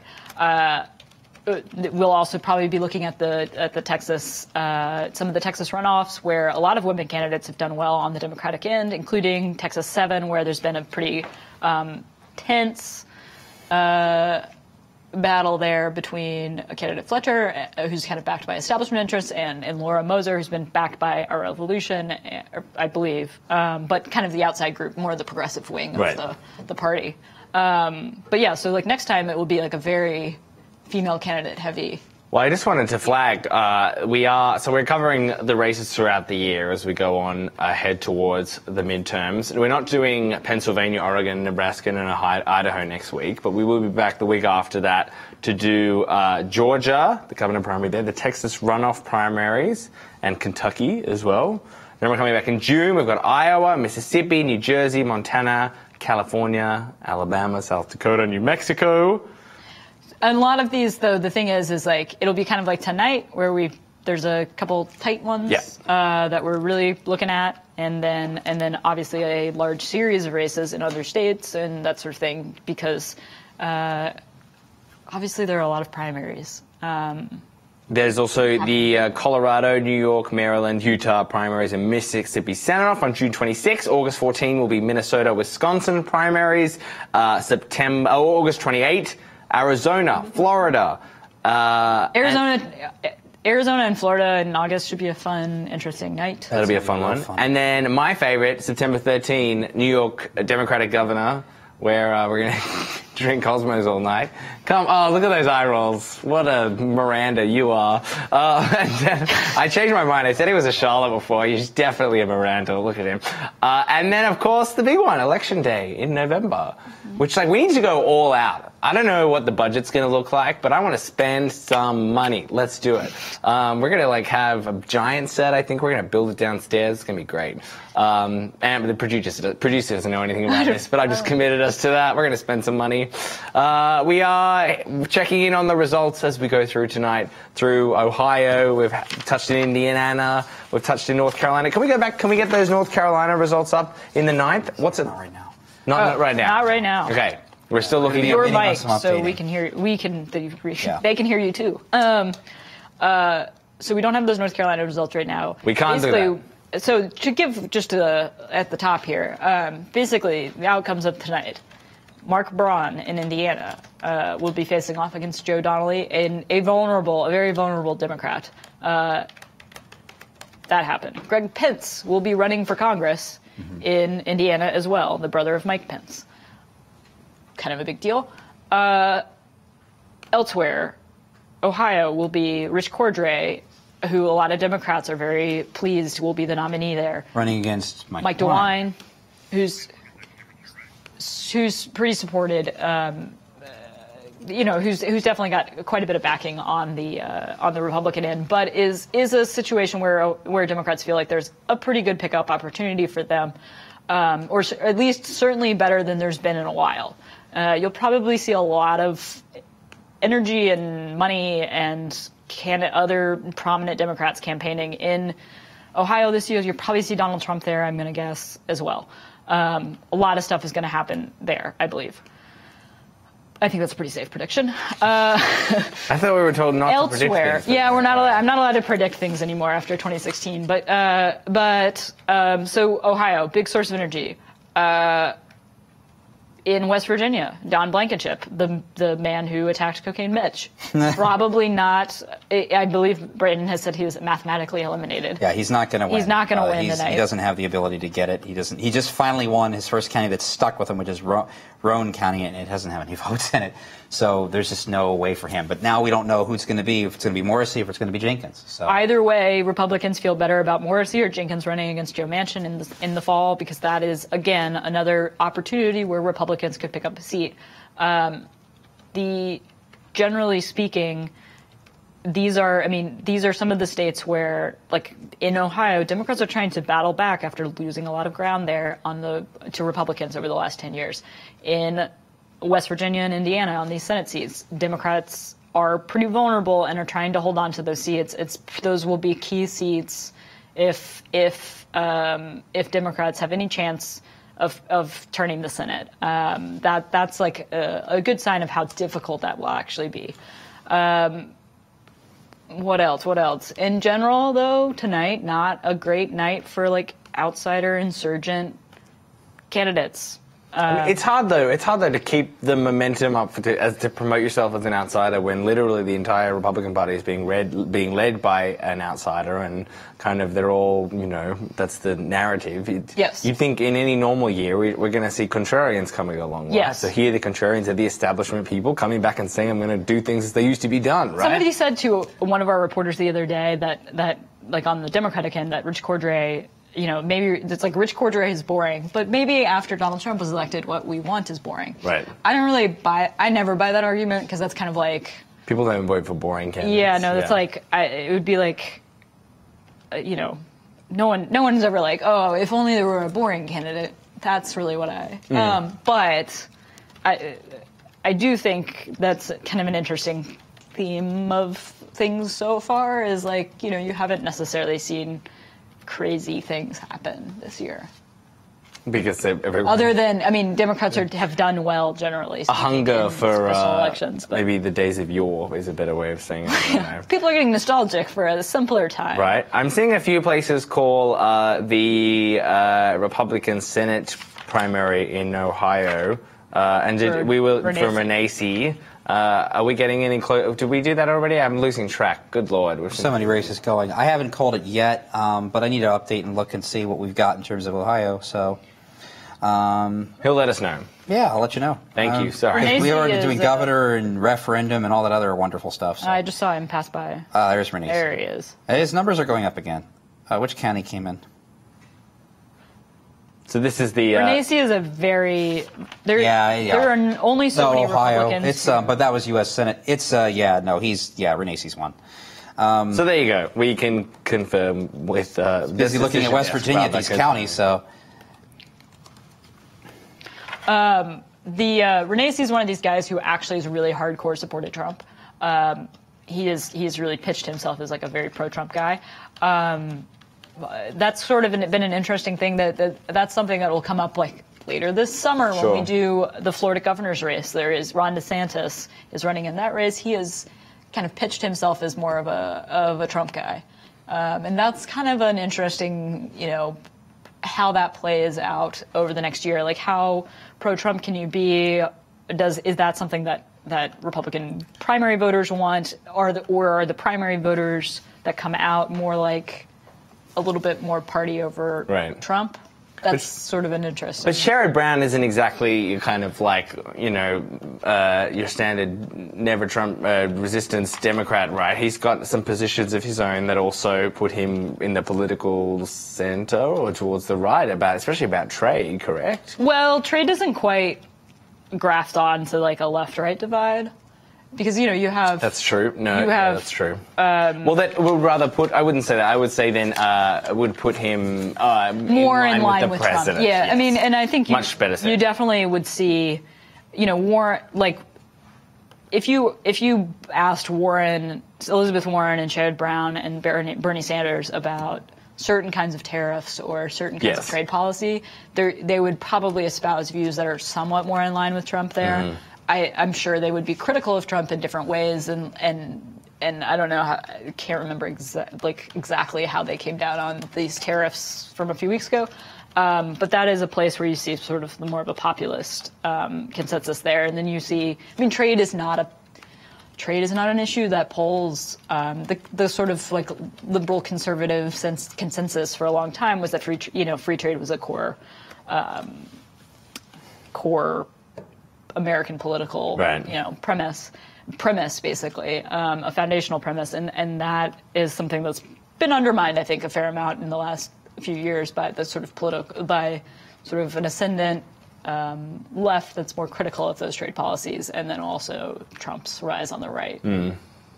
We're going to be checking back in very soon with all the races in West Virginia, and we've got a couple in North Carolina that we're interested in as well. But I want to remind everyone to please leave your comments in the comment section of whatever medium you're watching. You can also tweet at us using the hashtag BF election. That's BuzzFeed election, BF election. And we're checking those mentions as well. We do have a question for all three hosts. How are the U.S. House races looking in West Virginia and North Carolina? In West Virginia, we can go ahead and hop on over there and take a look again, because everyone seems to be obsessed with it. So now we don't have a map to this, so we're just going to have to go off Brandon's word. We must believe. We've got to trust you. Yeah. West Virginia is a very pretty state in the summer. All right, so jumping on over to West Virginia again, to go through the House races that everybody was asking about. In District 1, with about a little over 60% of the vote reporting, we have Kendra Furshey up 53% to 33% over Baxter. She will likely win this race. We're just waiting on one or two more counties before we call that race for her. She would be the severe underdog in West Virginia 1. As I said at the beginning of the broadcast, that seat in West Virginia 2 are pretty much Republican locks for November. In District 2, tight race between Sargent and Scheinberg, basically because Berkeley County is really favoring Aaron Scheinberg. But Tally Sargent is doing pretty well in places like Jackson and doing great in Kanawha County, which is the largest county in the entire district. Charleston. So, where Charleston, the city of Charleston is. So, that's tit for tat. It's Sargent has the edge here, but Scheinberg still has a couple counties that might surprise. I would give this to Sargent after a few more counties, but we'll see what else comes in. So that race looks good. In District 3, I'm going to mispronounce his name so badly. I know I'm going to, and I should know better because I live in... I should know how to pronounce this name. Richard Ojeda? I don't know if the J is silent. Oh, Ojeda. It's Ojeda. Okay, I looked it up today. So it's not silent. Ojeda. Yeah. Richard Ojeda, we called that for him. You've called it? He will win the Democratic primary in that contest. He is... This is the JFK with tattoos guy who came out. That's a very evocative phrase. There are very few counties left to report. Wayne, Webster, Mingo, Mason, Lincoln, and Fayette. He's dominating everywhere else. So he's in. He will be challenging whatever's going to happen on the Republican side. Well, because the Republican side, it's all up in the air. There's a grand total of, I think it's seven candidates running on the Republican side for West Virginia 3. Marty Gearhart is ahead, but only ahead by 600 votes over Rupi Phillips, who is ahead over Kerry Miller by 800 votes. So that's still close, I would say, between Gearhart and Phillips. We're not quite ready to call that one yet. Jumping over to the Republican primary, it looks like it is Morrissey's pulling away with this. Jenkins is starting to run out of counties in the South to make up for what he's losing up in the North. To give you an idea, we can go ahead and hop on over to the map for West Virginia.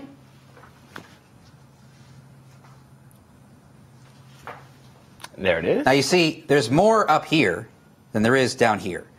There's more counties, large counties, that are turning out heavy for Morrissey than there are for Jenkins. Morrissey won Monongalia County by a wide margin. Good bucket of votes there. Berkeley County by a dominant margin. Good bucket of votes there. Jefferson County by a big margin. You're starting to get the picture here. He's dominating all these larger counties. He didn't do absolutely terrible in Kanawha. He still got like 26% of the vote, so he didn't get crushed there, so he got a good share of the vote out of there. And Jenkins is in third place in a lot of these counties up here in the northern end. There's a few where he's ahead, like Marion County and Monongalia County and barely in Preston County, but he's not really getting a good second place footing in the north to kind of make up for his losses in some of these counties. So it's leaning well from Patrick Morrissey. It's still, to me, slightly early, but Morrissey is... the margin has shrunk slightly, but it's been stabilized for the last half hour or so. We've got an enormous amount of West Virginia in. I want to go back to that. Polls have been closed in West Virginia for just over 2 hours, and we have a majority of the vote already reported for West Virginia. A good chunk of the state, county by county, already reported for West Virginia. Big improvement for the state over just 2 years ago, 2 years ago in 2016, where they were able to call the races relatively early for Donald Trump, which was already after the fact, and then for Sanders, but there wasn't a lot of the vote in at this point still. There is a tremendous amount of the vote in, and yes, smaller races, smaller primaries, but at the same time, they've sped things up in some of these counties, and they're doing a pretty good job of it. Well, good. Any word on North Carolina? Or yeah, can we go to North Carolina? We can jump over in there. Let's just go straight to the 9th. Oh, actually, before we do that, we're going to go to Dennis Kucinich, the loser in today's Democratic. So harsh. Well, what else do I say? The defeated candidate in the Democratic primary there in the gubernatorial race in Ohio. We're going to take a look. Let's have a look.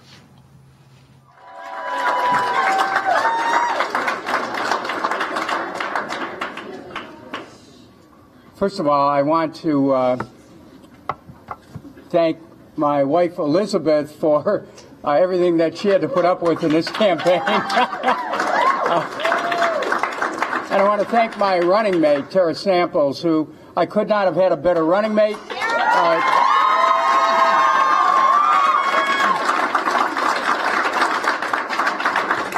And I want to thank all of the volunteers here representing such a diverse collection of people from all, I love you too, from all over Ohio. And thank you for your efforts today in getting out the vote, in reaching out to all the different and diverse areas of this state. There are many people who could not be here because they were working 150 miles or so away, but we thank them too. And after I get through with this statement, I'm going to be spending some time the rest of the evening with all of you. I want the younger people here in particular to know this. My political career started a long time ago, and I've had many more victories than I had the reverse. And I want to tell you that victory and defeat are part of life. They're opposite sides of the same coin. So you have to, as I think it was T.H. White said in his book about King Arthur, you have to learn how to triumph equally over victory or defeat. And so we move forward. And as we move forward in the interests of the people of Ohio and in the interests of the people all across this country who want Democrats to stand for Medicare for all, universal, single-payer, not-for-profit health care.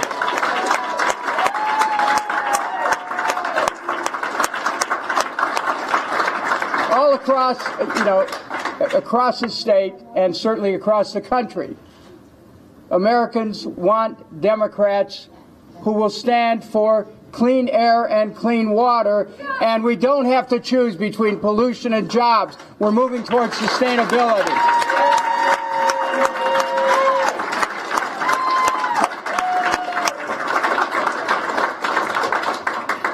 All across this country, people want Democrats to stand for higher wages, such as a $15 minimum wage.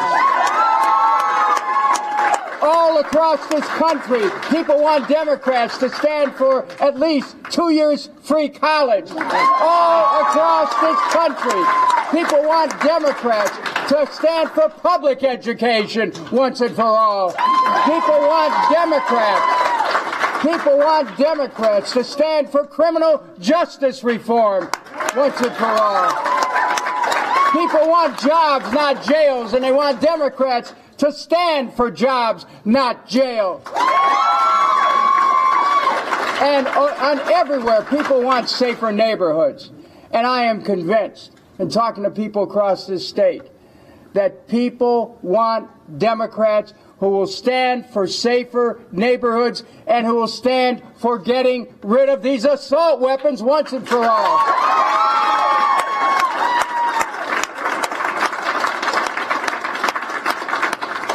Now, the people of Ohio made their conclusion today in this election, and we have to respect the results of this election. I always do.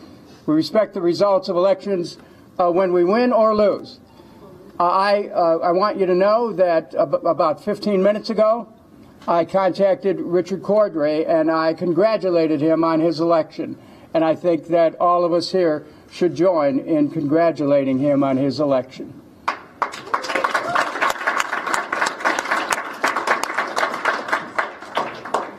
but we move forward. We move forward in a cause that is much bigger than a single campaign. This is a movement, and it's a movement that involves people of all colors, of all economic situations. It's a movement that involves the heart and the soul of this state and of this country. Now, a woman who has been with me in this journey, who is a woman of heart and soul, a woman of passion and a woman of conviction to represent the people in the city of Akron. I want to introduce now and ask you to join me in giving a tremendous and rousing applause and appreciation to Tara Samples.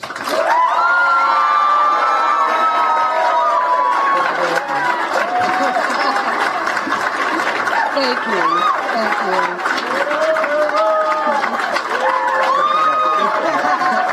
Thank you. Thank you. You know, I love you too. You know, I just want to say I love you too, baby. Oh, there go my grandbabies. I'm sorry. I love you all, and I just want to say it has been such a journey being able to build a movement in this state with our young people. I want to tell you all, this is about you. Everything that we have done in this space and in this moment, it is about you all. And as you all continue on your journeys, we will be there standing with you. As you advocate for change in your communities and your neighborhoods, we will be right there with you.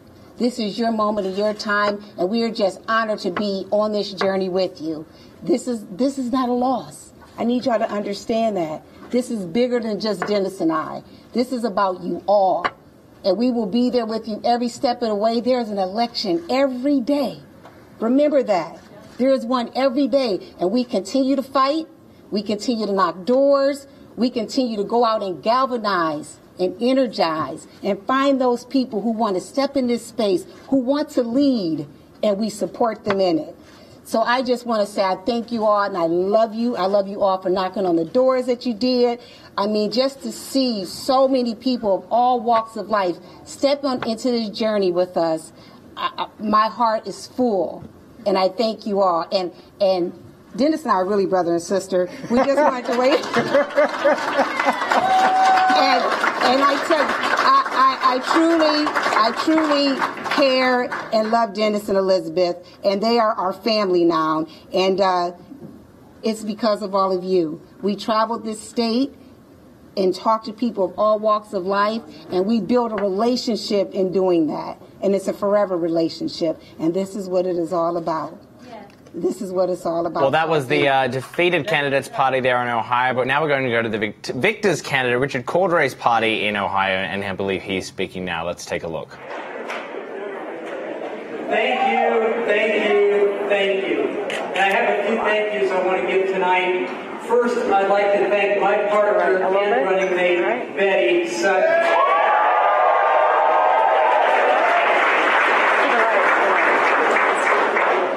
I also want to thank my wife, Peggy, and our twins, Holly and Danny, for all of their enthusiastic support.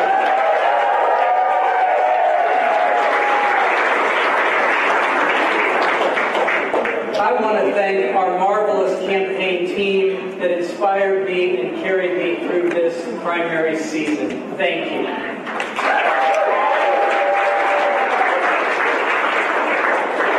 And I want to thank you, the people in this room, our supporters who worked so hard in this campaign, and our supporters across Ohio who worked so hard in this campaign this spring. And we know you're going to work hard to bring home a victory in November.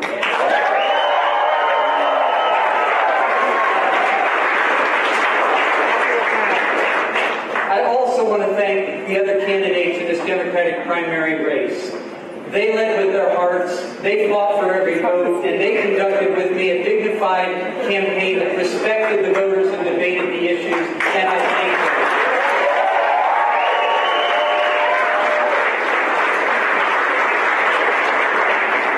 them. Most of all, my thanks to the people of Ohio. This victory happened for a reason. You demanded change. and we heard you, and we want the same. From day one, Betty Sutton and I focused on the kitchen table issues that people across Ohio told us were on their minds, kept them up at night worrying about their future and that of their families. Access to affordable health care, getting better education and training for themselves and their children, and above all, spreading out economic opportunity across this state so that no one is left out and no one is left behind.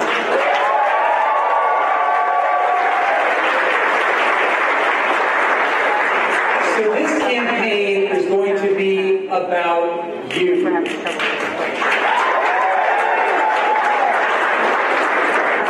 And I think it's about time. You send your tax dollars to Columbus, but they don't come back to strengthen our communities. Instead, they often go to the wealthiest Ohioans who need them the least. At the same time, our state legislature is fascinated with these narrow political fights and ideological squabbles that are strangely disconnected from the needs of most Ohioans. That needs to change, and it will.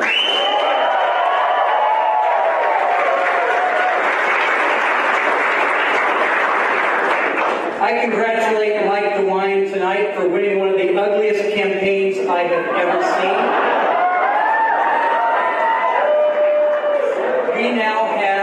We now have a clear choice in November, and the things we stand for could not be more different. I've spent my entire career fighting for Ohio consumers, retirees, and families. I've taken on powerful interests and gotten your money back when people mistreated you or tried to take advantage of you. Meanwhile, Mike DeWine has been serving those at the top, enabling powerful interests to have their way in Washington and now in Columbus. Instead of being an advocate, he let Ohioans be taken advantage of for too long, costing us too much and undermining our future. Let me say a bit more about this choice. I learned growing up what public service truly means. My parents worked throughout their lives on behalf of people with developmental disabilities. Every day they went to work, and it was about raising the quality of life for someone else, putting others first, not yourself first. That's the same quiet and dignified public service we see every day from our teachers, from our police, from our firefighters, from our first responders.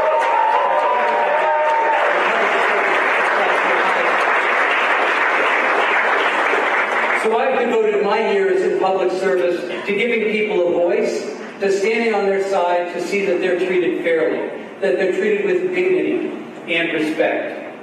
When I was the Attorney General in the midst of the financial crisis, we worked with people across Ohio to save tens of thousands of homes from foreclosure, and we took on the powerful interests on Wall Street who had abused our pension systems, and we got back $2 billion for Ohio taxpayers and retirees.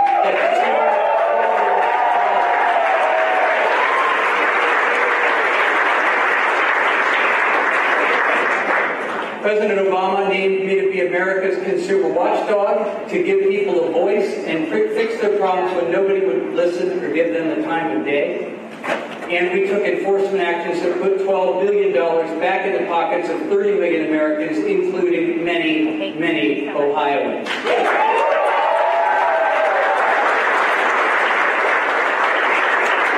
That's my record. That's how I see public service, making government a powerful force for good. Let's compare that to Mike DeWine's record. He spent decades in Washington pursuing a partisan agenda and siding with the special interests. When the rights of working people were at stake, he was against them. When women's health issues and access to affordable health care were at stake, he was against them. He took massive contributions from the big oil companies, from the big drug companies, from the big chemical companies. He supported their special tax rates, and a trickle-down agenda that never quite reached the middle class. And in Columbus, he's consistently looked the other way, enabling powerful interests to have their way. Instead of advocating for people, Mike DeWine let them be exploited. Let me give you two examples. First, we have ECOP, the for-profit charter school scandal.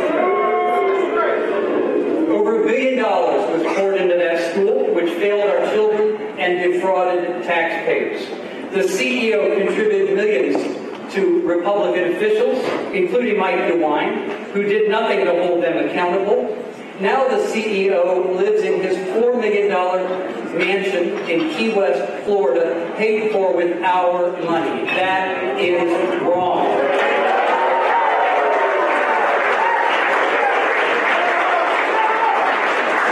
We also have a Republican House Speaker, former House Speaker, who resigned from office amid an FBI corruption investigation into payday loans. He traveled the world on fancy flights, trading favors on legislation, and what did we get? We now have the worst payday loan laws in the nation. It is perfectly legal in Ohio to charge 594% interest on loans that ruin people's lives. That is wrong.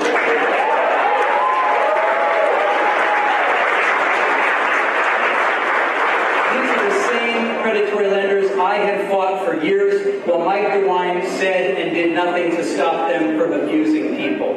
But this November, you can stop them all. Stop them with your vote.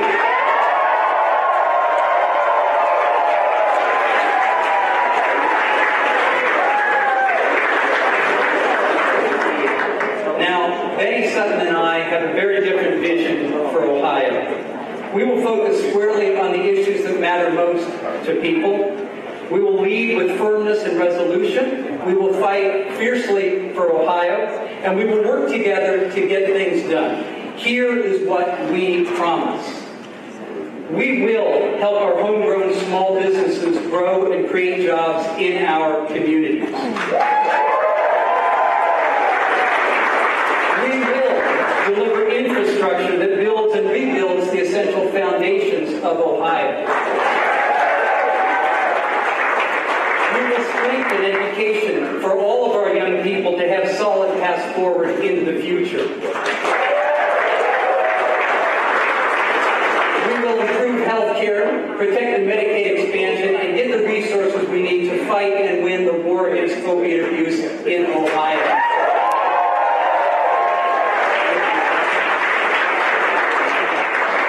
And we will listen to our youngest generation and work to reduce the gun violence and to save lives.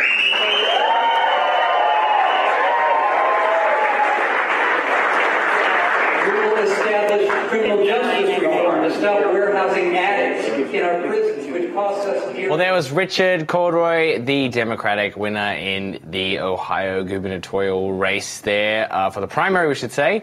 He'll be going off against Mike DeWine in the Republican primary in November. But we've come back across from that speech there. We were checking in with Kucinich before in his concession speech, and then, of course, Richard Cordray there. But we're now going to talk to Brandon again because he's getting more excited because we're still waiting for the West Virginia Republican Senate race. But we know that Don Blankenship has lost.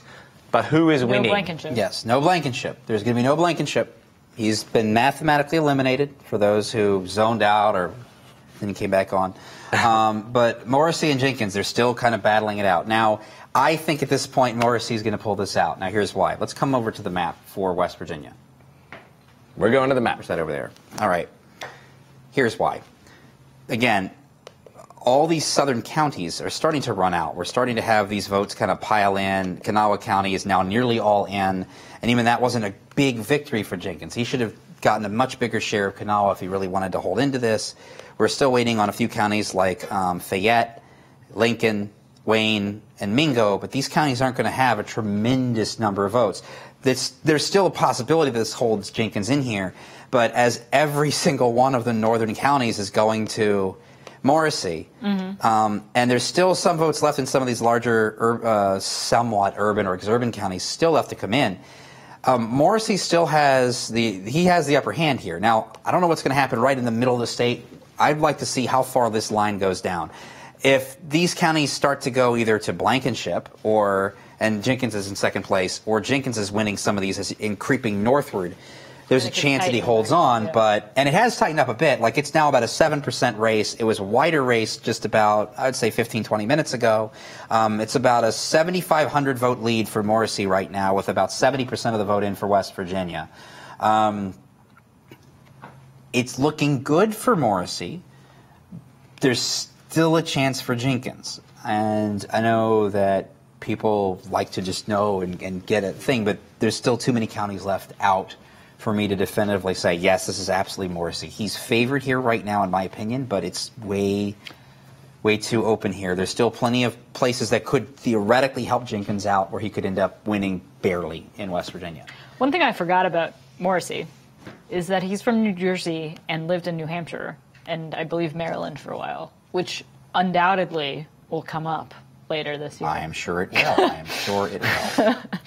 I had forgotten that this was a person who was not totally from who was not like a native West Virginia. And I don't remember if Manchin is, but obviously Manchin is very closely tied with sort of being from West Virginia and but it's funny, as you move down from the top of the map to the south, as you move further and further south, you see where we're bringing Morrissey the map fades up out. again now. There you go. Like Ritchie County, you saw Blankenship did well there. Morrissey got 33%, 34% for Morrissey and Lewis. The further south you go, the more it seems to switch over towards a couple counties here for Blankenship. He's on the map finally. Roane County and Clay County, but not really large counties. Going to my report for those counties, he won those counties, but Roane County cast 1,100 votes, which is okay. And Clay County cast only 469. So there was no end. He ran out of any energy. So it's just really between the two, between Morrissey and Jenkins. We're kind of stuck where we've been for now since we eliminated Blankenship, which I know is the thing that everybody was tuning in for. I'm really excited about to see, well, is Blankenship going to pull this off? Yeah. Is this guy going to win? Well, he's not going to win. He didn't. And the map itself, just looking at the map now, I mean, you could see, and this story's just gotten worse and worse for him in the last 20, 30 minutes. It's just a lot of green, a lot of purple, and there's just no gold there. Or is it gold or orange? What color is this for Blankenship?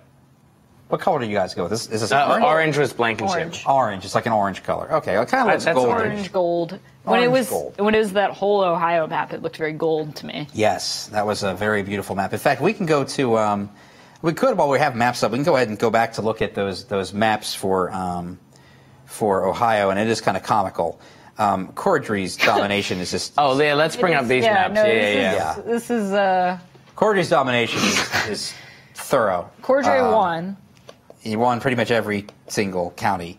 And then the Republican one is almost as crazy. Let me... there it is. There, you can see behind the scenes. And then the Republican one isn't much better. For Mary Taylor, at least, is on the map here. She won Erie, Morrow, Union, Claremont, and Brown County, or is currently winning Brown County, but she got destroyed everywhere else. So these were pretty easy contests. So hopping back over to West Virginia, just trying to see if there's any new results in yet. No, nothing else new coming in, so just waiting on Can I ask now? Okay, we've been trying to bug you all night about this, but this race that everyone is freaking out about it at North Carolina. Yes, we can come back to that one. North Carolina 9th, Robert Pettinger, the incumbent, is being primaried from the right by Mark Harris, and it looks like he just might be, that Harris might win. It is very possible. Just jumping over to review the latest numbers from that district.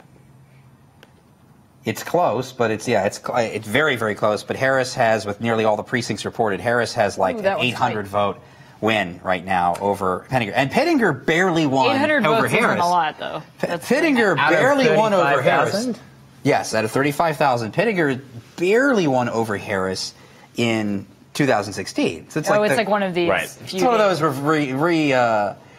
of those redos of the race that's going in a slightly different result, but slightly enough for trailing candidate last time to potentially be victorious. Harris has about a 2% lead, which again is about 800. It's less than 800 votes. It's 798 votes right now in North Carolina. That is a tight contest there. pretty remarkable that this whole, we were saying it's a pretty good night for establishment people, except arguably for Mr. Pence, right? This is more of this poor guy, one guy, and if it doesn't rise above where Kanawha County is. Oh, wait. Are you I'm speaking talking to to us? somebody in the I don't know. I'm talking to somebody that's not there apparently. Oh. No, sorry. I'm bad at this. I apparently talk to people who are talking to me in this device here in my ear. The magic of the magic voice in my ear is asking me. The magic voice in my ear, and it's totally not a voice in my head. The magic voice in my ear just asked me, "Why are we not calling this race quite yet?" For Morrison. It's not a bad question. Again, it's not a bad question, but again, it comes back to that map. There's still enough territory where Jenkins might be able to pull ahead, but Morrissey is quickly piling up the county wins here, and for everyone that he's carrying, that just shrinks the window of opportunity for Jenkins to overcome that much more. If we see a couple more counties go this way for Morrissey, it is over for Jenkins, and Morrissey will win. So we're just waiting on a couple more counties, and we'll see how it goes. We're almost there. Almost there. We've come this far. As we sort of run through, we got a lot of results tonight. 4 states, lots of House races. Walter races, Jones, by the way, won his race in North Carolina. He lives again. Walter Jones lives again. I think this is the last time he's going to run. I think he's 75 years old. Resigning after this, or retiring after this, but. Cool. One thing, Politico Scott here, Scott Bland, tweets. I believe we are going to show this tweet. Bland is tweeting. His name us? is Scott Bland. No. This is remarkable. By my count now, women are leading in almost every House Democratic primary that has at least one female candidate. I count 19 open Dem House primaries tonight, and women in first place in 17 of them at this point. We were talking a little bit about this earlier tonight. We published a great piece earlier this week about how women in these Democratic primaries are basically have kind of a built-in advantage and are really performing expectations now. And we were specifically looking at some ones where it's close, or maybe men had spent more money. In one case, in an upcoming race in Pennsylvania, a male candidate's introductory ad to voters basically had him asking a woman. He's like, I had this great idea. I should run for office, and then was like, but then I was like, this woman should run instead. And then the woman is on the ad, and she's like, me run, you should run. And so she gives her blessing as a woman. Oh, God. Oh, that's God. a real thing that's in Pennsylvania. Well, that is what happened. Women. Yeah. That is when, between us, when we started the show, you were like, I was like, I had this great idea, Catherine should host. You were like, you should host. And I was like, let's do it together. I'm so sorry. Please don't. Yeah. Ever again. But we're almost there. We're almost there. We've seen, as Catherine said earlier, a kind of interesting night for the establishment, shall we say, people coming through. Blankenship, I'm seeing in a few places now, has officially conceded, so he's gone. And we've had Richard Cordray, obviously, the Democrat, arguably centrist there in Ohio, winning. Mike DeWine for the Republicans as well. And so it seems like we're getting mostly drifting towards the sort of center establishment on both parties as people try to... we were trying to say return to normalcy, perhaps, is a way of describing it, or the days of yore, whatever we wanted to say. People are nostalgic. Return to normalcy was I'm sure you know this. You always know everything about American politics. Was an actual campaign slogan. I didn't know that. Whose was that? I believe it wasn't it Harding's? That was not what happened when he was president. Okay, well, we're going to Google that now. I believe, Warren G. Harding's. A presidency notably involved a lot of scandal, actually. Good time. But it's shrinking again, the percentage margin between Morrissey and Jenkins slowly. It's now 7,000 vote lead for Morrissey statewide, and that's with some more votes coming out of Kanawha County, I believe. I think we're at nearly fully Kanawha, but Morrissey is now in second place in Kanawha County. So that's where things start to get tough for Evan Jenkins, because even as he's, as the rest of these returns are coming in from a lot of these counties that he was doing okay in, or at least large population areas where he was doing enough in and winning them, Morrissey's on his heels in a lot of these places, and it's just not looking good for him. So there's a few that he was just really dominant, like Cabell County, which is where Huntington, West Virginia is, and a few others. But yeah, his margins aren't looking good, and it looks like he will very likely be eliminated soon, and we'll end up calling this for Morrissey if we keep seeing this pattern in the middle of the state. It's looking pretty good for Morrissey right now, but it's still early. So. This is a tweet. There's a few tweets variations on this, but bad news for Don Blankenship. He's lost. He's conceding. Good news, his parole ends in 2 hours. But what a time to be alive, as they say. He did mention that, actually, yesterday, I think to the New Yorker, that tomorrow's first day he can cross state lines. Oh, congratulations. Yeah. Freedom's a beautiful thing. Since 2016, right? Since he was jailed, yeah. Well, can I ask, you did mention West Virginia 3rd before for the Democrats, Richard Ojeda. Did you, yes. Have you declared that for you? Yes, he has won. Ojeda has won the race. Ojeda's declared. Contest. Democratic primary in Ohio 16 has not been called between Palmer and Goodrich. We're still waiting on some more returns. The race in the 15th Democratic primary is called for Rick Neal. There's no surprise there with Tim Ryan in Democratic District 13. He won that district handily. And 12 looks like, with a 69% reporting, Balderson's just been holding on to his lead, so it looks like Balderson will be the nominee for the Republicans for the special election and for the 16, special election as well. So Balderson looks like he's going to hold on there. The double in the 12th district, and it's consistent. It looks like it's going to be O'Connor as well. So we could say that O'Connor has won the special election and regular election in District 12, and that he will be facing off in the general election against Troy Balderson in District 12 for the special and general election. What's Gonzalez win in 16? In 16, Gonzalez is a Republican. We have called it for Anthony Gonzalez over Christina Hagan. He has won that race. There's still votes to come in and be tallied, but he's doing very, very well in the contest. I'm so sorry to cut you off. We have to bring up. Stop. We gotta go. Yeah. We gotta cut you off. There's an incredible. We're breaking news on a tweet from Mitch McConnell's campaign. We have to bring this up. When our producers are able to. I'm screaming right now. This is incredible. The producers are just. I don't want to give it away. I don't want to give a tweet away. The producers are scrambling behind the scenes. Here we go. This is Mitch McConnell emerging from a spray of cocaine. Thanks for playing, Don. Cocaine Mitch, I can't believe that. I don't know who Mitch McConnell has working for him that has this incredible sense of humor. We've seen this before, but that is an incredible tweet. Holy crap. My God. I just love this whole thing.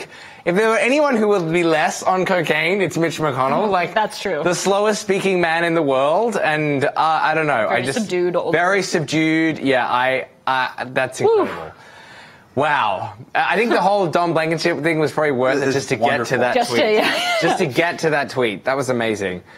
Okay, Mitch McConnell, oh my God. The BuzzFeed News, we have a BuzzFeed News Twitter list that I have pulled up because it's useful to see what my colleagues are tweeting. Is exclusively, it's 8 consecutive quote tweets with the Mitch. It's just exclusively people retweeting this. Big hit at BuzzFeed News. I'm going to want to see that graphic again before we go out. They had that ready to go. That's the best part. Someone was tasked today in Mitch McConnell's office with photoshopping Mitch McConnell emerging from a cloud of cocaine and sex with playing Don. We're the weirdest possible timeline, aren't we? This is... Also, I like this Kentucky... graphic they have. It looks like a fire hat or a comet coming across. Yeah. Mitch McConnell is what's the phrase? Messy bitch who lives for drama? That's incredible. Wow. Oof. Okay. Moving back to as we checking in on the last, is it tightening up in West Virginia? We know Mitch is happy. Cocaine Mitch is happy because he doesn't have Blankenship to spoil his fun.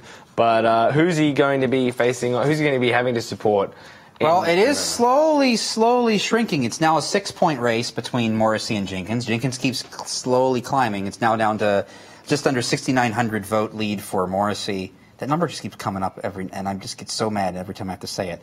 39,975 votes for Morrissey, 33,083 votes for Jenkins. I missed that one. Sorry. Say it again. No. No, not the number, just the place. 39,975 Morrissey, 33,083 for Evan Jenkins, and Blankenship all the way back in third at 22,691. This is with about 80% of the vote now in for West Virginia, and it's, even though it's getting closer for Jenkins and Morrissey still has this. It's going to be just running them out, like seeing how the rest of the Every southern time we state go through counties this, come in. for whatever reason, Evan Jenkins and Patrick Morrissey, when it's just it's like I keep expecting it to be some sort of Leroy Jenkins, like, and then Morrissey, the like musician. And in the District 3, by the way, to replace Evan Jenkins, that primary continues to tighten. Rupi Phillips on the Republican side.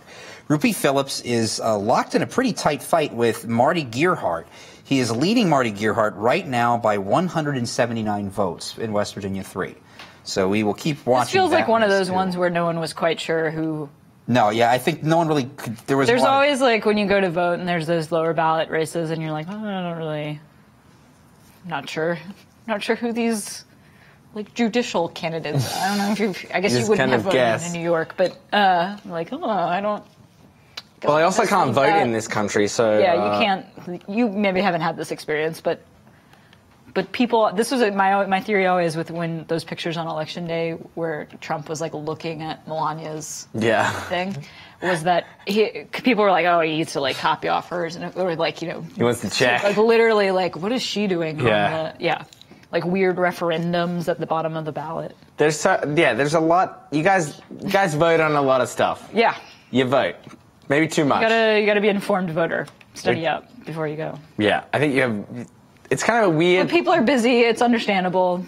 That's how you maybe end up with a primary where there's 5 people with 20% of the vote. Well, are we seeing more people run the normal this year for, do you think, on both sides? Brandon, what would you say? Are we seeing more people in these primaries than normal? We're seeing more people on the Democratic side. I don't know so on the Republican side. I think on the Republican side it's been pretty par for the course. But in the Democratic side, remember, the Republicans have always had always in the recent memory, they've had pretty contentious primaries. Yeah. They've had a lot of people kind of throw in there. And trying to mainly target and unseat establishment Republicans. But when there's an open contest like this, everybody jumps on in. Oh, it looks like there is yet another county that actually voted for Don Blankenship, Mingo County. Where is he? Mingo County in far southwest. We can go ahead and switch over to the map. That's where the mine was. Don Blankenship, who has lost, shall we say. Just got his third county, which is Mingo County, right there, way down in the south. Second place was Evan Jenkins, and Patrick Morrissey is a very distant third there in that county. Of course, he has been removed from contention, and we're starting to see some movement. We're starting to see some movement now in this battle middle region of West Virginia. And we're now starting to see some of these counties, like Wirt County, where Morrissey barely edges on. But it's looking like Jenkins is doing pretty well in some of these bordering counties, right in the middle third of the state. So that's kind of part of the reason why Jenkins has kind of crept up a little bit and has gotten at least close enough to Morrissey to keep us from calling this race just outright. But it's still anybody's game. He still has a good edge here. I would think Morrissey still has an edge here, but there's a chance for Jenkins. But that chance is steadily shrinking as we go through the night. So we'll have to see how some of these counties go. Counties switching back and forth and moving maybe towards Jenkins' favor, that might help him. But as we see more of these places dump in their returns, it's not looking very, very good for. It's not as bad as you say. No, AP is calling it for Morrissey. AP is calling it for Morrissey. But again, we are as. We've already explained at the start of the night, people use different paths to get to their... the real meaning of the two paths diverge. In a yellow word. Frost is... he was talking about this race in West Virginia tonight. How you end up... That's right. We are still following this race. Most misunderstood poem. But as I've been saying... Meanwhile, Blankenship... As I've been saying for the last 30 minutes, obviously... Morrissey's the one who's had the upper hand because Jenkins is the one who needs to build more territory regionally through the state. And we just got some more updates from some counties in northern West Virginia that they'll start populating here. And it just keeps piling for Morrissey. So it's right there. We're getting close. He's rebounded to now a 7,200 vote lead. It's starting to stretch out again. It's going in the opposite direction now as we're going through these final counties. And there's only 2 counties left in the far south. The last 2 counties left in the far south are Wayne County and Lincoln County. Moving further north, Webster, Randolph, Braxton, Gilmer, Calhoun, Doddridge, Tyler. And then as you wander way up north, you're going way up north closer to Pennsylvania, like Wetzel, and this last part of the northern panhandle, Brooke County. Most of those counties are probably going to be going for Morrissey. And from what we've seen, what's come in just the last 2 minutes has been going more towards Morrissey. But we'd still like to see just a few more votes in and before we're confident with calling it for Morrissey over Jenkins. Okay. But it's been, as I've been indicating for much of the last 30 minutes, it looks good for Morrissey. There's this path. I think that it's getting smaller and smaller. I would like to see a little bit more of the vote. This is much like the Yankees game. There you go. NBC is also calling for Morrissey at the moment. We're still waiting here with the decision desk crew to make that same call. But the key thing is that Don Blankenship has lost. He has conceded. We saw that incredible tweet from Mitch McConnell. I'm also seeing over, as I stare at Catherine's screen, a whole bunch of Scarface gifs and quotes. My favorite being that wonderful.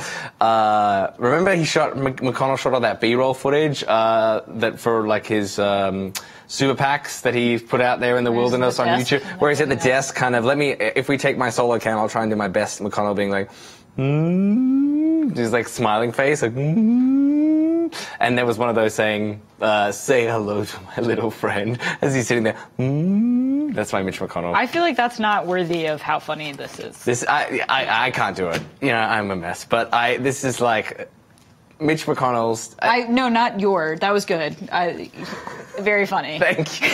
I love it. No, I mean instead like of laughing at my Scarface jokes, say very are funny. like Yes. not up to the caliber. Like a Scarface reference is not up to the caliber of like how good that tweet was. Yeah. I don't throw the word funny around lightly, but like that was actually. Yes, clearly. That was actually. Yes. Yeah. But like, is that team? Mitch McConnell's done. He's done that before. He's done like shady tweets before. But that's probably the best one he's ever done. Yeah, I mean it's pretty good. So Brandon's still. We're gonna let Brandon just do his thing. Meanwhile, by the way, I'm typing out. Blankenship predicts that kind of not an uninteresting point, actually. He predicts that Manchin will lose, quote, the Republican establishment will beat the Democratic establishment, but that doesn't mean we've made any meaningful improvement to the country. Okay. Sort of an interesting stance. Patrick Morrissey will win. Oh, all right. There we From go. the last data, we're putting it in. It's over. We'll see more votes come in and more counties fill out, but yeah. That was very There's just not enough. after all that. Because the middle has started. You kidding me? You're like, well, I guess. You could have said I have an announcement. We could have done a CNN breaking news thing or something. Yeah. Come on. Well, I'm busy putting my stuff. All right, here we go. Breaking news. So it is going for Patrick Morrissey. Blah, blah, blah. Patrick Morrissey. Now other outlets have called it as well, but yeah, it's going to go to Patrick Morrissey. We wait and we wait. We wait and wait and wait, and then all of a sudden, boom. Because it's just a matter of what was stuck in the middle. What was left in the middle, for me, what was left in the middle of the state. And that's all started to fill in here. This was all not here just 2 minutes ago. Right. It's all populated now. Well, none of this is, besides this one county here. He's pointing at a map. None of this was very, very favorable. Just FYI. None of this was quite so favorable for Jenkins. It just was not what he needed. And it's going, all these middle regions aren't going where he would need it to go. And there's just not going to be enough votes for him to make up in those last southern western counties. Yes, well, now that Decision Desk HQ has called it, BuzzFeed News is also calling it based on, obviously, a preponderance of outlets there for Patrick Morrissey. How's that? That was, wait, there's some excitement, finally. Thank you to Dan in the audio desk there. Patrick Morrissey, the winner of the Republican primary in West Virginia, as he goes up against Joe Manchin in November. That'll be exciting to watch. Of course, earlier we also called the Ohio Republican Republican primary for Mark DeWine and the Ohio Democratic primary of the governorship race there for Richard Cordray as well. So those were the three big races that we were watching tonight. Catherine has a great post up of the 6 races that were the key things to watch today as well, and she will be updating that with the key results as well. We did it so all we have to do is put the name in, winner. Very efficient. Yeah, I like this. It's innovation. But I just want to get your final thoughts, Catherine, on tonight. What have you seen? What do you think are we seeing this kind of blue wave speak continue, or it's not? Well, this one didn't tell us much about that. Because it's looking, I mean, well... It's mostly primaries. Of the what tea is leaves, how can you read about what each party is thinking? Oh, so I think what was interesting about this is you get a little more substance and data about, just who's going to be on the ballot in November. Democrats probably feeling pretty good about the fact that, or it seems, I know from our reporting that they do feel good about having Richard Cordray on the ballot in Ohio. They probably would prefer to have John Blankenship on the ballot in West Virginia. That is not happening for them. It becomes these things of, there's a couple different tiers of this, right? The Senate is even the best case scenario for Democrats, the Senate is very difficult for them to take back from Republicans. It's a very difficult map for Democrats. These results are kind of a mix of things. The scenario Democrats were looking for in West Virginia didn't happen. That's good for Republicans. In some of these, it's like in this governor's primary in Ohio, that's like a key opportunity for Democrats. They feel like you're going to see a lot of money, time, resources in some of these states. These just general trend lines on some of the Ohio stuff. It was a good night for the most part for establishment candidates, or at least for candidates that weren't necessarily positioning themselves as like anti-establishment outsiders.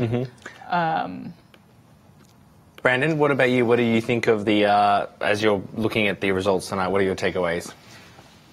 My takeaway is I don't suspect Jenkins is going to have too much of a hard time really endorsing Morrissey. I think that they'll kind of congeal behind him.